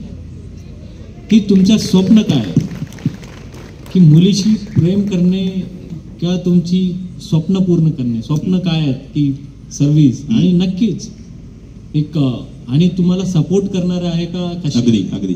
आपण पळून जाऊ, सायराट सारखं कुठलं इडली विकायला जाऊ वगैरे वगैरे. हे तर फार फिल्मी झालं. म्हणजे आम्ही नाही फिल्मीच आहे, फिल्मीच आहे. हे जे वेडा झालेला तरुण हे फिल्मी सारखं विचारतो, पळून जाऊ, हे जाऊ. परंतु आम्ही ठरलो होतं, आम्ही प्रेमात आहोत, बट जे काही लग्न करायचे आहे आई वडिलांच्या आशीर्वादानच करायचे नाही. त्यांनी म्हटलं अजिबात नाही करणार. मग आई वडिलांना कन्व्हिन्स करण्यासाठी काय काय करायची आम्ही ते सर्व. Very good. म्हणजे सर एक तुम्ही आता म्हणताय ना, एक महत्वाचा विचार माझ्या डोक्यामध्ये येतोय की तुम्ही प्रेम करता आणि ते केलं पाहिजे. प्रेम ही गोष्ट चुकीची नाहीये, पण ते प्रेम पूर्ण करण्यासाठी आतमध्ये ध्येयवाद इतका स्ट्रॉंग हवा की त्या ध्येयवादाच्या झंझावातापुढे तुमचं प्रेम अलगद सहज तुमच्या हातात येऊन पडलं पाहिजे, इतका तो ध्येयवाद स्ट्रॉंग असावा. मला असं वाटतं की सरांचं, आपण कदाचित बोलताना आपल्या लक्षात येईल की सरांचं लक्ष किंवा सरांनी प्रेमासाठी काहीतरी केलं, पण त्याच्याही पेक्षा आपण असं म्हणूयात की ते प्रेम मिळवणं त्यांना सोपं झालं, कारण त्यांचा ध्येयवाद हा एवढा मोठा होता आणि त्याच्यातून मिळालेलं यश इतकं डोळं दिपावणारं होतं की बाकी सगळ्या गोष्टी मला असं वाटतं सोप्या झाल्या. सर एक एक एक एक थिन लाईन अशी आहे की एक्झाम देत असताना तुम्ही म्हणालात की 2 अटेम्प्ट तुम्ही दिलेले आहेत, तर पहिल्या अटेम्प्टमध्ये तुम्ही फेल झालात, दुसऱ्या अटेम्प्टमध्ये तुम्ही यशस्वी झालात, तर काय फरक होता? पहिल्या अटेम्प्टमध्ये असं काय नाही जमलं आणि दुसऱ्या अटेम्प्टमध्ये असं काय झालं की जे पहिल्या अटेम्प्टमध्ये तुम्ही करू नाही शकला, त्याची जाणीव झाली आणि मग दुसऱ्या अटेम्प्टमध्ये तुम्ही पास झालात? काय फरक होता दोन्हीमध्ये? कारण काय, एक राईट गायडन्स. पहिल्या अटेम्प्टमध्ये जोशमध्ये होतो, करायचं, मग कसे करायचं, म्हणजे अभ्यासाची पद्धत किंवा अभ्यासाची पद्धत. आणि पहिल्या अटेम्प्ट मध्ये फक्त अभ्यासच करत होतो, कधी रिव्हिजन नाही, रिव्हिजन केले गेले नाही, वेळ नव्हतं आणि एक गायडन्स नव्हतं की चला बाबा मी माझ्या ध्येय आहे, मी काय चुकतोय. फोकस फोकस अँड इन्स्पिरेशन म्हणा. इन्स्पिरेशन तर IAS व्हायचं, परंतु का व्हायचं? फक्त एका खासदाराच्या कार्यकर्त्याचा किंवा ह्या बघून नाही, ते त्या अभ्यास करताना हे लक्षात आलं की देर आर मेनी थिंग्स. त्यावेळेला फक्त रेल्वेमध्ये नोकरी करता फक्त रेल्वेची निगडीतच आपल्याला माहिती असायची. मग IASची तयारी करत असताना समाजामध्ये काय काय समस्या आहे आणि कुठे कुठे आपण एक सोल्युशन म्हणून असू शकतो आणि तो दृढ निश्चय एक कमिटेड झालो की भाई करना है तो ये नौकरी, क्योंकि सरकारी नौकरी अगर करना है तो ये टॉप मोस्ट नौकरी आहे, हे या गोष्टी करायला पाहिजे. दुसऱ्या अटेम्प्ट पहिल्या अटेम्प्ट मध्ये ओके हा पहिल्या अटेम्प्ट मध्ये हे सर्व कळायला लागलं आणि फक्त कोचिंगच करत गेलो. फर्स्ट अटेम्प्ट मध्ये कधी रिव्हिजन नाही केलं आणि रिव्ह्यू नाही केलं, स्वतःला रिव्ह्यू नाही केलं. आपण करत जातो बऱ्याच वेळेला. आपण कोचिंग करताना प्रिलिम्स घेतलं. हो. माझ्या पहिल्या अटेम्प्ट मध्ये कोचिंग गेलं. हो. प्रिलिम्स एक्झाम झाली. पहिला अटेम्प्ट प्रिलिम्स मध्ये त्यावेळेला एक ऑप्शन होती, मेन्स मध्ये 2 ऑप्शन घ्यायचे असतात. मला दुसरी कुठले ऑप्शन घ्यायची मला माहिती नाही. पहिला जॉग्राफी घेतलं होतं. दुसरी ऑप्शन कोणता मला माहिती नाही, कारण मी BCom ओपन युनिव्हर्सिटीचा स्टुडंट होतो. कॉमर्स तरी घ्यायचं हा ठरवलं होतं. मग कुठलं हिस्ट्री किंवा पब्लिक ऍडमिनिस्ट्रेशन, मग जे चांगलं कोचिंग कोणती, चांगला गुरु कोणते आहेत हे ठरवल्यानंतर सायकॉलॉजी हा विषय ठरवायचा. मग सायकॉलॉजी घेतलं. सायकॉलॉजी कोचिंग केल्यानंतर मेन्स एक्झाम दिलो. मग मेन्स एक्झाम देताना माझे ऑपरेशन अपेंडिसायटिसची झाली. मग सपोर्ट सिस्टम एक ग्रुप नाही बनली की मी या गोष्टीमध्ये वीक आहे तर ह्याचा मित्र बनवू. मग याचा काय काय चूक समजतच नव्हतं. पहिल्या अटेम्प्ट मध्ये ते चूक समजली आणि दुसऱ्या अटेम्प्ट मध्ये ते दुरुस्ती करता आला. पहिला अटेम्प्ट नापास याच्यासाठी झालो की एक सांगायचं म्हटलं तर रिगरस रिव्हिजन, अभ्यास करणे नाही, अभ्यासाची रिव्ह्यू करणे पण महत्वाची. प्रॅक्टिस, तो कधी प्रॅक्टिस केले गेले नव्हतं. म्हणून प्रिलिम्स दिलो, मेन्स एक्झाम दिलं आणि प्रिलिम्स मध्ये काय गोल करायचे होतं ते गोल फटाफट करत होतो. परंतु मेन्स एक्झाम मध्ये तुम्हाला बसून 3 तास लिहायची, तो लिहिण्याच्या 3 तास बसून प्रॅक्टिसच कधी केले गेले नाही. मग सेकंड अटेम्प्ट मध्ये एवढा बसून लिहत गेलो 3 तास. तो आणि तो टाइम लिमिट मध्ये आणि ते मॉक प्रिपरेशन मध्ये. आणि पहिल्या अटेम्प्ट मध्ये IAS का व्हायचा हा रॉ विचार होता. सेकंड अटेम्प्ट मध्ये IAS का व्हायचं एक कमिटमेंट जस्ती झाली की that I want to be part of solution, I don't want to be part of problem, that's why I will become IAS. असे ज्यावेळेला हा कमिटमेंट सेकंड अटेम्प्ट करताना लक्षात आलं की तुम्हाला कोणाला दाखवायच्यासाठी IAS नाही व्हायचं. आणि बरेच लोक विचारतात, आज लोकांनी पण मनामध्ये पडलं, साहेब तुम्ही तो खासदाराच्या कार्यकर्त्याकडे गेला होतो का? त्याला काही स्टाईल मध्ये तुम्ही असं काही सिंगम स्टाईल मध्ये जाऊन गाडी जाऊन त्याच्या घरासमोर जाऊन DJ वाजवून अभी तो साला मैं सांप बन गया. हे फर्स्ट अटेम्प्ट मध्ये कदाचित पास झालो असतो ना, तो कदाचित हा डोक्याचा माज आली असती. परंतु फर्स्ट अटेम्प्ट फेल हो गया. सेकंड अटेम्प्ट में हम क्यों IAS बनना है, वो दृढ निश्चयातून अजून कमिटमेंट झाली. म्हणजे ध्येयाला एक चकाकी आली, म्हणजे तुम्हाला स्पष्ट झालं की हे ध्येय स्पष्टता दिसली. त्यामुळे बरेच लोक विचारतात की त्याला 10वी मध्ये 98% आहे, 12वी मध्ये 95% आहे, मग तो IASच होईल का? बिल्कुल नहीं होणार. आपको पता रहना चाहिए कि आप IAS क्यों बनना है. जब तक आपको वो आंसर का सोल्यूशन नहीं मिलता तब तक आप IAS नहीं बन सकते. और वो कमिटेड होनी चाहिए वो आंसर. एक फार महत्वाचं वाक्य बोललेत सर, आपण सगळ्यांनी रिपीट करतो मी हे वाक्य, की जोपर्यंत तुम्हाला IAS का व्हायचं आहे किंवा IAS म्हणावी किंवा कुठली एक्झाम जी अतिशय महत्वाची आहे, तर तुम्हाला ती का व्हायची आहे याचं उत्तर तुम्हाला स्वतःला जोपर्यंत नीट सापडत नाही तोपर्यंत तुम्ही IAS होऊ शकत नाही. बरोबर सर? सर क्विकली एक छोटासा प्रश्न विचारतो, म्हणजे नंतर एका महत्वाच्या प्रश्नाकडे मी तुम्हाला घेऊन जाणार आहे. एक तीन अशी पुस्तकं की जी इथल्या लोकांनी जर वाचली किंवा आमचे जे विद्यार्थी आहेत त्यांनी जर वाचली, कमीत कमी 3 आणि जास्तीत जास्त तुम्ही मग कितीही सांगा, अशी पुस्तकं की जेणेकरून ज्यांना IAS किंवा कुठली एक स्ट्रॉंग एक्झाम देण्याबद्दल एक प्रेरणा निर्माण होईल किंवा बरेचसे त्यांचे प्रश्न मिटतील. तुम्हाला असं वाटतं की जी मोस्ट रेकमेंडेड 3 कमीत कमी पुस्तकं आहेत की तुम्ही सजेस्ट करू शकता आमच्या लोकांना, काय आहेत सांगू शकाल? कमीत कमी 3, जास्तीत जास्त तुम्हाला एवढं सांगतो किंवा 2-3 वॉटेवर. म्हणजे मला जे खरं वाटतं, माय एक्सपेरिमेंट्स विथ ट्रूथ, जे महात्मा गांधींचं जे ऑटोबायोग्राफी आहे तो वाचलं तर बरेच तुम्हाला कल्पना मिळतीलच. महात्मा गांधींचं माय एक्सपेरिमेंट्स विथ ट्रूथ. तो आणि मी पुस्तक जास्त वाचलेलं नाही आहे, कारण दररोज गरीब अमीर हे मी दररोज बघत गेलो होतो. आणि लहान वयामध्ये म्हणजे वयाचा 15व्या वयापासून सरकारी नोकरी काम करतो. अमिरी गरिबी समस्या हे दररोज नोकरीच करायचं. म्हणजे मी काय पुस्तकातलं किडे वगैरे अजिबात नव्हतो मी. बट ज्यावेळेला पहिला अटेम्प्ट नापास झाल्यानंतर हा पुस्तक मी वाचलो होतो. आणि very specifically I can say that this one book की पढ़ना चाहिए. Thank you sir, thank you so much for saying this. एक असा प्रश्न आहे की जो तुम्ही जसं म्हटलं की मानसशास्त्रचा तुम्ही हे केलं आहे, तो थोडंसं त्या अंगाने आहे. तुम्ही चांगल्या पद्धतीने कदाचित आम्हाला ते सांगू शकाल की जेव्हा MPSCचा ॲस्पिरंट हा अभ्यास करतो, तो कॉलेजला असतो, तेव्हा तो एक विद्यार्थी असतो, तो अभ्यास करत असतो, तो थेरॉटिकल कॉन्सेप्ट समजून घेत असतो, त्याचं कॉग्निटिव्ह लेवलला तो त्याचं म्हणजे तो परसेप्ट करत असतो त्या गोष्टी, म्हणजे थेरॉटिकल असतात. जेव्हा तो परीक्षा पास होतो, तो त्या क्षेत्रामध्ये सक्सेसफुल होतो, IPS होतो, UPSC परीक्षा पास होतो आणि सक्सेसफुल होतो, त्यामध्ये तो टॉपमध्ये असतो. जेव्हा तो ॲडमिनिस्ट्रेशनमध्ये जातो, जेव्हा तो प्रॅक्टिकली काम करायला लागतो, तेव्हा ह्या सगळ्या अभ्यासाचा, ह्या सगळ्या चिंतनाचा त्याला प्रॅक्टिकल यूज करायचा असतो. माझा प्रश्न याच्यामध्ये 1-2 प्रश्न आहे, तुम्ही तुमच्या पद्धतीने त्याला कन्क्लूड करून उत्तर द्या. हे जे चिंतन आहे, हा जो अभ्यास आहे किंवा ही जी थेअरी आहे, ही जेव्हा तुम्ही ॲडमिनिस्ट्रेटर होता तेव्हा ही किती उपयोगाला येते, याचा काही उपयोग आहे का, हा एक भाग. दुसरा भाग हा की हे ट्रान्झिशन कसं होतं. हा जो अभ्यासक हुशार एकदम अभ्यासू मुलगा असतो, एकदम त्याने, कारण अभ्यासाचा भागच आहे, किती नाही म्हटलं तरी एक तुम्हाला तुमचा स्ट्रॉंग होल्ड लागतो अभ्यासावर, चिंतनावर. आणि मग तो जेव्हा ॲडमिनिस्ट्रेटर होतो आणि मग पुढचे 5-10 वर्ष तो धडाक्यामध्ये एकदम प्रॅक्टिकल कामं करतो, सामाजिक जे आंतरसंबंध आहेत, डिस्प्यूट्स आहेत, वेगवेगळ्या लोकांना हँडल करणं आणि so on and so fourth.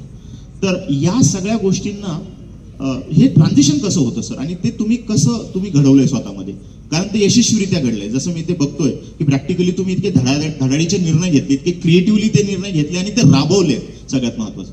तर हे तुमच्या बाबतीमध्ये कसं झालंय, हे थोडंसं जाणून घ्यायला आवडेल आम्हाला. कसे असतो की हा एक्झाम जे प्रक्रिया आहे, या एक्झामच्या प्रक्रियेमध्ये तुम्ही फॅक्ट्स, फिगर्स हेच तुम्ही आठवण ठेवतायत किंवा रठ्ठा मारतायत किंवा काही. हा एक्झाम हे प्रक्रियातून एक हार्डवर्क, जो भी MPSC करणारा, UPSC करणारा, तो मेहनत कंटिन्युअस सातत्याने करत राहील. आणि त्याच्या प्रिपरेशनमध्ये डिसिप्लिन असेल आणि त्याला टाइम मॅनेजमेंट असतील, या सर्व गोष्टी व्यवस्थित असेल, हुशार आणि हॉनेस्टी टुवर्ड्स युअर प्रिपरेशन, या सर्व गोष्टी असेल तरच तुम्ही पास होणार. बरोबर. आणि तुम्ही मग ते पास झाला, मग या एक्झामचा अभ्यास करत असताना ज्या क्वालिटीज तुम्हाला लक्षात आलं, तो म्हणजे तो लक्षणं तुम्हाला दिसणार. बरोबर. आणि मग तो झाल्यानंतर ॲडमिनिस्ट्रेटर होण्यापूर्वी तो एक रॉ असतो, मग त्याला फाईन ट्युनिंग अकॅडमी करत असतो. बरोबर. एक अकॅडमी आयडियलिझम शिकवतात. हो. म्हणजे ह्या विषयाची कसे हाताळले गेले, म्हणजे ती अकॅडमी जी तुमची IAS ची अकॅडमी असेल किंवा महाराष्ट्राची यशदा अकॅडमी असेल, थोडेफार आयडियलिझम त्या ठिकाणी शिकवलं. मग तुम्ही शिकत असताना किंवा तयारी करत असताना जे काय क्वालिटीज आहेत आणि अकॅडमीमध्ये शिकवलेल्या गोष्टी, मग ॲडमिनिस्ट्रेशनमध्ये ज्या वेळेला स्वतः त्याला इम्प्लिमेंट करत असताना आलेल्या अडचणी, मग या सर्व गोष्टीतून एक चांगला किंवा वाईट अधिकारी तयार होतो. आणि मोठ्या प्रमाणावर चांगलं करण्याची प्रयत्नात असतात, परंतु कधी कधी इकोसिस्टम त्याला तिकडे भरकटत नाही. परंतु अगेन सरकारी सिस्टम एवढं ब्युटिफुल आहे की after you can't be permanent in that particular position. की मी आयुष्यभर तलाठी असेल तर आयुष्यभर एका गावात नसणार आहे. त्यामुळे सरकारी सिस्टम मध्ये 3 वर्ष 4 वर्षानंतर त्याला तिथून काढलं जातं. तो त्यामुळे हा जे तयारी करत असताना जे काही लक्षणं, मग अकॅडमीमध्ये जे लक्षणं आणि कंटिन्युअस असेसमेंट बाय आम्हाला सुपिरियर्स, त्यावरनं तुम्ही अजून सुदृढ होत जाता. म्हणजे तुमचं असं म्हणणं आहे की आपण अभ्यास करतो किंवा आपण अभ्यासामध्ये आपला जो टाइम मॅनेजमेंट असतो, जर आपण खरं अभ्यास करताना जर आपण टाइमच्या बाबतीत खरंच स्ट्रॉंग असू किंवा आपण तेवढे फोकस असू अभ्यास करताना, तर ती जी तुमची जी सायकोलॉजिकल तुमचं जी कॉम्पिटन्स आहे किंवा ती जी तुमची वृत्ती आहे तीच काम करताना तुम्हाला तीच कामाला येते. तर आपण मराठीमध्ये म्हणतो ना, आडात पाहिजे तर पोहऱ्यात येईल, है ना. तर तुमच्यामध्ये टाइम मॅनेजमेंटचे जे गुण आहेत किंवा एखाद्या गोष्टीचा साकल्यानं विचार करणं, फोकसफुली जाऊन एखाद्याचा विचार करणं, सिन्सिअर असणं, प्रामाणिक असणं, ही बरेचसे गुण जे आहेत अभ्यास करताना ते येतात. आणि मग नंतर जसे सर म्हणतात की तेच गुण मॅग्निफाय होतात काम करताना आणि तुम्ही खरे आहात काम करताना, हे कदाचित लोकांना जाणवतं. त्याच निगडीत मला थोडे अजून खुलासा करतो. Please sir. जर मी IAS झालो नसतो, काय राहिलं असतो, एखादा तिकीट कलेक्टर राहिला असतो, that I would have been the best ticket collector. हां, किंवा एखादा शिक्षक IAS ची परीक्षा तयारी केली आणि IAS झालं तर ठीक, नाही झालं तर काय, तो शिक्षकाच्या मनामध्ये असणार की साला मी ज्या वेळेला शिकवणार विद्यार्थ्यांना त्याच्या मनामध्ये IASच्या बिया पहिल्यापासूनच पेरणार आणि तो बेस्ट टीचर बनेगा, फेल होगा. आणि बरेच असे पण आमच्याकडे उदाहरण आहे की ज्यावेळेला तुम्ही तयारी केल्यानंतर तुम्ही इंटरव्ह्यू मध्ये जर नापास झाला, आणि बरेच प्रायव्हेट कंपनीज आहेत, बरेच न्यूज चॅनल्स आहेत, त्यांना तिथूनच उचलतात. ठीक आहे, तू 10 मार्क 15 मार्कांनी नापास झाला, that does not mean that you are not eligible for this exam. त्याच्याकडे एवढा क्वालिटीज आहे, फक्त 1-2 प्रश्न सुटली ना, काही अडचण नाही, काही अडचण नाही. बरोबर. आज माझा 1-2 प्रश्न चांगला होता म्हणून मी IAS झालो. कारण IAS फेल होणे आणि नापास होण्यामध्ये किती मार्काचे फरक असतील, 50-60 मार्काचा फरक असतील किंवा 100 मार्काचे, म्हणजे किती प्रश्न, 4-5 प्रश्न. बरोबर. बट ओव्हरऑल तुम्ही बघितलं तर तो यशस्वी होण्यामध्ये त्याला वंचित राहिला तो. त्या म्हणून एखादा ह्या परीक्षेमध्ये ज्या वेळा त्या मेहनत जे करतो, म्हणजे आज आर्मीतून सुटल्यानंतर भरपूर लोक त्यांना नोकरीसाठी, आज जसं अग्निवीर आहेत, अग्निवीर मध्ये जे त्याला रिटायर केल्यानंतर जे सरकारची भूमिका अशी आहे की भरपूर प्रायव्हेट कंपनीज मध्ये लोक लागतात. बरोबर. भरपूर कंपनीजला एक प्रायव्हेट सिक्युरिटी लागतो, बट अनफॉर्च्युनेटली आपल्या कंट्रीमध्ये तो नाहीये. परंतु आर्मीमध्ये तुम्ही जे प्रशिक्षण घेतलं, हे सर्व घेतलं, त्यामुळे तुम्हाला भरपूर बाहेर ऑपॉर्च्युनिटीज भेटतात. लाईकवाईज या एक्झामची तयारी itself it makes your personality. तुम्ही IAS व्हा किंवा डेप्टी कलेक्टर व्हा, परंतु तुम्हाला एक पर्सनॅलिटी निर्माण करतात. एक प्रक्रिया, हा प्रोसेस आहे. बरं. आता IAS किंवा ही जी एक्झाम आहे किंवा हे जे याच्यातलं जे यश आहे, आम्ही टीव्हीवर बघितलं आहे की आम्हाला IAS म्हटल्यानंतर नॉर्मली बऱ्याचशा म्हणजे मोठ्या पर्सेंटाईल ऑफ लोकांना अजय देवगण आहे, गंगाजल मूवी बघितला होता मी, आणि त्याच्यामध्ये मग तो IAS आणि तो जो ऑरा आहे आणि तो जाऊन ज्या पद्धतीनं ते सगळं फाईट करतो आणि हे करतो. हॅलो, थोडंसं असं मला विचारायचं आहे की तो मूवी तुम्ही कदाचित बघितला असेल, मला माहिती नाही, पण त्याच्यामध्ये अजय देवगण दाखवला, मी खूप इम्प्रेस झालो. म्हणजे मला असं वाटलं की किती गांभीर्य आहे, एखादं पद आणि त्याच्यासाठी जीव तोडून एखाद्या गोष्टीसाठी मागे जाणं, हे किती चांगलं आहे. तर मला हे विचारायचं की असा अजय देवगण कुठेतरी IAS होणाऱ्या प्रत्येक व्यक्तीच्या कुठेतरी कोपऱ्यात असतो का, म्हणजे तो असतो का, आणि तो कसा असतो, तुमच्यामध्ये किती आहे प्रमाणात तो? मी मूळ साऊथ इंडियन आहे. मला सांगायचं राहून गेलं, ज्यावेळेला मला कन्नड ज्यावेळेला बोललं जातं, मी मूळ कानडी आहे, कन्नड. हो, तुम्ही कन्नडमध्ये आहात. लोकांना वाटतं हे कन्नड, परंतु इथं कोणी कन्नड बोलणारे कोणी नसेल. बट आम्ही साऊथ इंडियन जे आहेत, मोस्टली जे दक्षिण भारतातले, ते हायएस्ट सिनेमा गोईंग पॉप्युलेशन आहे. आणि सर्वात जास्त पिक्चर हे तुमच्याकडे दक्षिणातलं बनतं, बघितलं जातं. आंध्रा, तेलुगू आणि तामिळ याच्यामध्ये बनतं. बरोबर. आणि ते तामिळ आणि तेलुगू मध्ये जास्त कॅरेक्टर्स जे आहेत, जे मग IAS IPS मग अशा पद्धतीचं, बरोबर, जास्त करून IPSच्या येतो. तिकडनं येतं कधी बऱ्यापैकी तसं? हा, भरपूर मुलांमध्ये फिल्म पर्सनॅलिटी आम्हाला फार प्रेरित करते. कारण आम्ही मध्यमवर्गीय परिवाराला फिल्म इज ए होप कि अरे ये बन सकता है. तो मैं वो ग्रैंड्योर जो देखते हैं, ग्रैंड्योर, रजनीकांत जे काय करतो सामान्यातलं होत नाही, परंतु ते होप अरे ये भी कर सकते. इतना बड़ा मैग्नानिमिटी दिखाते हैं, वो प्रॅक्टिकल नाही आहे, लेकिन एक सामान्य माणसाचे स्वप्न आहे. मूवी म्हणजे स्वप्न आहे, आणि मध्यमवर्गीय जगतात स्वप्नातून. माझ्या कधीतरी लॉटरी लागेल, आणि लॉटरी एकाच माध्यमातून लागणार आहे, आणि तो शिक्षणाचा माध्यम. परंतु त्याला इन्स्पिरेशन आहे मूवी. अजय देवगण म्हणण्यापेक्षा साऊथ इंडियन आता एक मूवी आली गेम चेंजर, तो त्याच्यामध्ये तो रामचरण IAS ऑफिसर असतो. पण मूवीमध्ये ते दाखवलं जातात ते पॉलिटिशियन वर्सेस IAS ऑफिसर, हे नाही. In fact it is a good versus bad असतो प्रॅक्टिकली. म्हणजे हा असा कधी घटना घडली का? म्हणजे आता हे फारच प्रॅक्टिकल होईल, पण आम्हाला ऐकायला आवडेल की जी सांगण्यासारखी आहे की प्रॅक्टिकली तुम्ही काम करता आहे, आणि सामाजिक संस्था ह्या वेगवेगळ्या चॅलेंजेसमध्ये काम करतात, आणि आपले जे नियम आहेत ते थोडेसे कधी कधी खूप जास्त पुस्तकी असतात, आणि तो संघर्ष कधी कधी होतो, कधी कधी तो योग्यही असतो, कधी कधी तो चुकीच्या पद्धतीने होतो. अशी काही घटना घडल्या आहेत का? एखादी घटना जेव्हा एकदम टफ सिच्युएशन उभी राहिली आहे आणि तुम्ही ती हँडल केली आहे, किंवा व्हॉट एव्हर, किंवा तिचा तुम्हाला खूप म्हणजे टेन्शन पण आलं आहे, अशी एखादी घटना सांगू शकाल का? म्हणजे नाही, असे भरपूर घटना आहे की ज्यावेळेला आम्ही आमचा एक विचार असतो, समोर माणसाची, जे विशेष करून राजकारण्यांची विषय असतो, त्याचा वेगळा विचार असतो, आणि जोपर्यंत आपण पटवून त्याला कम्युनिकेशन व्यवस्थित ठेवत नाही, व्हॉट इज माय पर्पज, आणि तो व्यवस्थित कम्युनिकेट नाही केलं, तो मग ते सॉल्व्ह होत नाही. पहिल्याच पोस्टिंगमध्ये तो तसा घडलेला, पण एका आमदारांशी भांडण झालं ते, परंतु I couldn't communicate very well. Okay.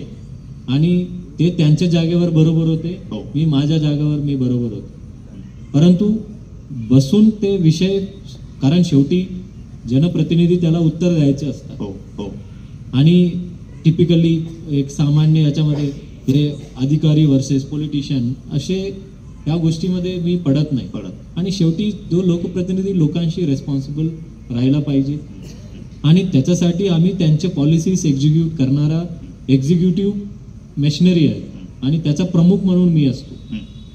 आणि परंतु त्याचा प्रमुख म्हणून काम करीत असताना त्याला समजावून सांगून पटून हे करणे ते फार महत्वाचे असते. आणि इनिशियली तो संघर्ष आता, आणि कधी कधी होत असतात संघर्ष, व्यवस्थित कम्युनिकेशन नाही झाला, तो संघर्ष आमच्या जीवनामध्ये असतात. आणि कधी कधी काय, तो निळकंठासारखा इकडेच ठेवावा लागतो. कधी सर्व गोष्टी उलगडायच्या नसतात, बरोबर, काही आत पण घ्यायचं नसतात. आत घेतलं तर आम्ही मरणार, बाहेर फेकलं तर तो मरणार, त्यामुळे तो निळकंठ राहिलेलंच बरं आहे.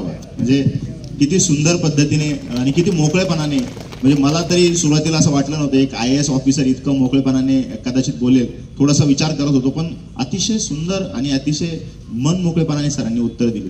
सर, शेवटचा प्रश्न विचारतो आजच्यासाठीचा, आणि मग इथे मुलं बसलेली आहेत, काही पालक लोक आहेत, तर त्यांचेही काही आपण प्रश्न जर शक्य झाली तर कदाचित तेही घेता येईल. मला असं वाटतं की आपण 1-1.5 तासापासून आपण 1.5 तास झालाय, आणि तुम्ही सर एकदम प्रभावीपणे आणि एकदम फ्लोलेसली तुम्ही सगळी उत्तर दिली आहेत. तुमच्या उत्तरांमुळे मलाही प्रश्न विचारण्याचा थोडाफार कॉन्फिडन्स आला. शेवटचा प्रश्न मला असा विचारायचा आहे, सिंपल आहे, की कदाचित मुलांना थोडंसं त्याचा फायदा होईल, की जी स्टडी आहे ज्याच्यामध्ये आपण क्लासेसला जातो आणि सेल्फ स्टडी, हे दोन्ही खूप महत्त्वाचे आहेत UPSC मध्ये. नॉर्मली असं होतं की काही ठिकाणी लोक सेल्फ स्टडीज करतात, काही ठिकाणी फक्त क्लासेसचा भाग असतो. तर या दोन्ही गोष्टीला तुम्ही कसं बघता ते तुम्ही कृपया सांगा, आणि यापैकी सगळ्यात जास्त महत्त्वाचं काय आहे, कुठे लक्ष द्यावं विद्यार्थ्यांनी, याच्या काही हिंट्स किंवा याचं काही मार्गदर्शन तुम्ही आम्हाला करू शकाल? बघा, सर्वसामान्यपणे आपल्याकडे काय असतो की डिग्री झाल्यानंतर किंवा 12वी झाल्यानंतर घरातून इकडून तिकडून फोर्स येतो की आता काय करणार पुढे, नोकरी करणार की काय करणार, शेतीमध्ये सोबत करणार किंवा शेती नसेल काहीतरी मजुरी किंवा कुठेतरी नोकरी, ते लागून जातात आपल्या युवकांना. मग मुली असेल काय अजून अभ्यास करणार आहे का, किंवा काही नोकरी नाही करणार तर मग लग्नच लावून देणार. हे ग्रामीण भागामध्ये पहिल्यापासून आले आणि आज पण आहेत आणि काही लोकांमध्ये ते कमी असते. आणि एक मध्यमवर्गीय परिवाराला प्रॉब्लेम आहे वेळ, टाइम. आणि तुम्ही ज्या काही एक्झामची तयारी करताय, अप्पर मिडल क्लास किंवा थोडा हाय क्लास म्हणूया, त्यांनी ऑलरेडी त्यांचा एक प्लॅटफॉर्म बनलेली आहे की तो पण तयारी करतो आणि त्याच्यासोबत माझं कॉम्पिटिशन आहे. आणि कोचिंग घ्यायची किंवा नाही घ्यायची त्याला दोनच आहे.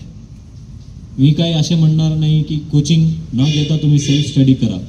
नो, तुम्ही जर अफोर्ड करू शकता काही करून आणि तुम्ही स्वतः कॉन्फिडन्स असाल, यू प्लीज इन्व्हेस्ट.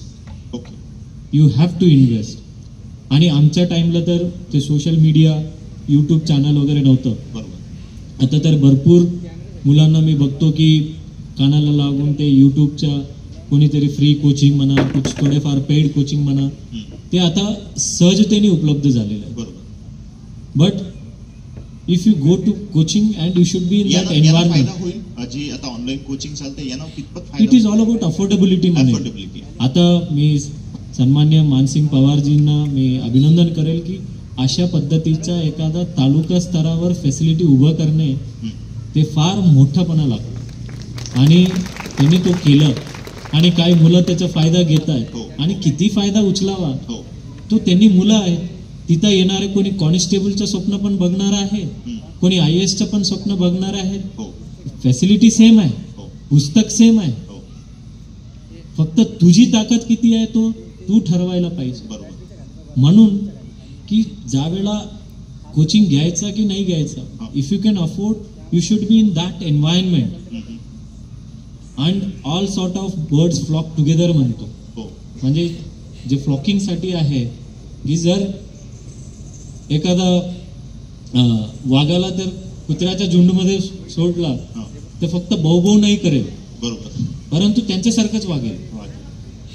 आणि तेच कुत्र्याला जर वाघांसोबत मोठा करेल तो ते पण धाडेल आणि तो पण तेवढंच गोष्टी करेल, तर त्या वातावरणामध्ये राहणार. आणि कोचिंग हा प्लॅटफॉर्म जे काय आहे त्या ठिकाणी तुम्हाला समविचारी जरी नसेल, समस्वप्नी लोक तिला दिसणार. तुला पण IAS व्हायचं, मला पण IAS व्हायचं. तू काय करतो, आता तू 8 तास अभ्यास करतो, मी मग 9 तास अभ्यास करेन. इथं बसून आपल्याला माहितीच नाही कन्नडमध्ये बसून काय चाललंय जगात. फक्त आपल्याला युट्यूबवरनं जे क्लासवरनं जेवढं तयारी झालं तेवढं तयारी झाली. जर अफोर्ड करूच शकत नाही, ऐकतच नाही, मग नक्कीच सेल्फ स्टडी लावा. पण तुला जास्त ताकद लावा. मग सेल्फ स्टडी केल्यानंतर तुला you should be motivated 10 times मोर. कारण तुला मोटिवेशन काय आहे. आता मी काय ऐकू, माझ्या पण ऐपत नव्हती. मी PFचे पैसे काढलं, आईबाबांची उधारी घेतली, बहिणीचे पैसे उचललं, मग मित्रांची हुंड्यातले पैसे उचलल्या. हे सर्व उचलून दिल्ली काय गेलो. कारण दिल्लीमध्ये तो वातावरण, खांब्याला इथं झाडाचं बघितलं तर युवा नेतृत्व यांच्या वाढदिवसाची शुभेच्छा, इथं कन्नडमध्ये बघितलं काय बॅनर लागलेलं असेल, यांचा बबलू भाऊचा वाढदिवस, चव्हाण साहेबांचा हे तो. परंतु मी दिल्लीत ज्या मुखर्जी नगर, राजेंद्र नगर वातावरणमध्ये या all India rank 5th, all India rank 1st, all India rank 7th. मग इथं कन्नडमध्ये फिरलं तर मी इथं गावाचे सरपंच किंवा पतसंस्थेच्या सदस्यासाठीच भांडेल. परंतु मी दिल्ली, राजेंद्र नगर, मुखर्जी नगर तिकडे बघतोय तर फक्त झाडाला किंवा खांब्याला किंवा कुठले होर्डिंग. तुम्ही बघा आपल्या संभाजीनगरला येऊन काय होर्डिंग, एकतरी हे असतो कोणते तो इंजिनियर डॉक्टरचा किंवा कोणाच्या राजकीय नेत्यांच्या वाढदिवसाच्या पोस्टर असतो. मग आपण स्वप्न काय बघणार. तो वही दिल्ली में कोचिंग में फिर सवेरे उठ के रात तक वही है. कुठले पब्लिक युरिनल मध्ये गेलं तरी तिथं फर्स्ट रँक. म्हणजे तुला झोपूच देणार नाही त्या स्वप्नातून. म्हणजे कुठलीच गोष्ट शांततेने करू देत नाही ते हेच. म्हणजे तुला सारखं आठवण करून देणार, तुला हेच करायचं, हेच करायचं. तो ते मला प्रभावी पडलं. तो मग त्याच्यासोबत जर इथं बसून सेल्फ स्टडी करायचं म्हटलं तर याला बघायचं नाही, याला बघायचं नाही, याला बघायचं नाही, याला बघायचं नाही. म्हणजे तू मग झटक्यातला घोड्यासारखं व्हायचं. म्हणजे त्याला सेल्फ स्टडी करून IAS नाही झालेली असे उदाहरण नाहीये. आणि कोचिंग करून सर्व लोक IAS झाले असं पण उदाहरण. It all depends upon one's temperament. तो तेवढंच म्हणेल अफोर्ड करू शकतो तर जायला पाहिजे. आणि जायचं कुठं, बेस्टच्या ठिकाणी गेलं पाहिजे, ज्या ठिकाणी तुला हा वातावरण तसं भेटेल. तर त्यामुळे या असं म्हणता येईल की तुमचं आजूबाजूचं एन्व्हायरमेंट तुम्हाला चूज करावं लागेल, तुम्हाला ते ठरवावं लागेल की ते काय असलं पाहिजे. मला असं वाटतं की अतिशय म्हणजे वेधकपणे अतिशय खोलात जाऊन सगळ्या बाबींना टच करत त्यांनी अतिशय मनमोकळेपणाने हे सांगितलं आहे.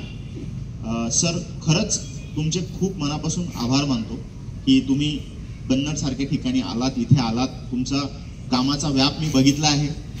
इतकी वेगवेगळ्या पद्धतीच्या मागण्या घेऊन लोक त्यांची वाट बघत असतात आणि इतकं सायकोलॉजिकल बॅलन्स ठेवून कदाचित त्यांना ते सगळं इम्प्लिमेंट करावं लागतं. त्या सगळ्या दबाडग्यामधून ते इथे आले. सरांच्या, बापूसाहेबांच्या ह्या कल्पनेला आपण खूप छान असा प्रतिसाद दिलात आणि आमच्या सगळ्या ह्या प्रश्नांची आपण उत्तर दिली. आता हे जे प्रश्न होते हे आम्ही सगळ्या टीमनं ठरवून थोडेसे तुम्हाला विचारायचा प्रयत्न केला. पण पब्लिकमधून बरीच मुलं आहेत, आणखीनही म्हणजे थंडी आहे तरी सगळे लोक बसलेले आहेत. कुणाला काही जर विचारायचं असेल सर तर आपण प्रश्न घेऊया. कुणाला प्रश्न विचारायचे असेल तर निश्चित विचारायचे आहेत. हॅलो सर, नमस्कार. नमस्कार सर, एखाद्या वेळेस असं होतं की एखाद्या IAS अधिकाऱ्याला प्रश्न विचारायला हिंमत होत नाही. तुम्ही दोघांनी मिळून अतिशय मनमोकळी उत्तरं दिली, त्यामुळं तुमच्या या व्याख्यानातूनच मी विविध का होईना एक छानसा प्रश्न निर्माण झाला, तो विचारण्याचा प्रयत्न करतो. सर, आपण ज्या शहरामधनं तिकीट कलेक्टर म्हणून नोकरी स्वीकारली होती आणि पुन्हा तुम्ही IAS परीक्षा पास झालात, तर तिथे सरासरी मुलाखतीमध्ये किंवा सिलेक्ट झाल्यावर केडर विचारतात की तुम्हाला कुठे नोकरी करायची आहे.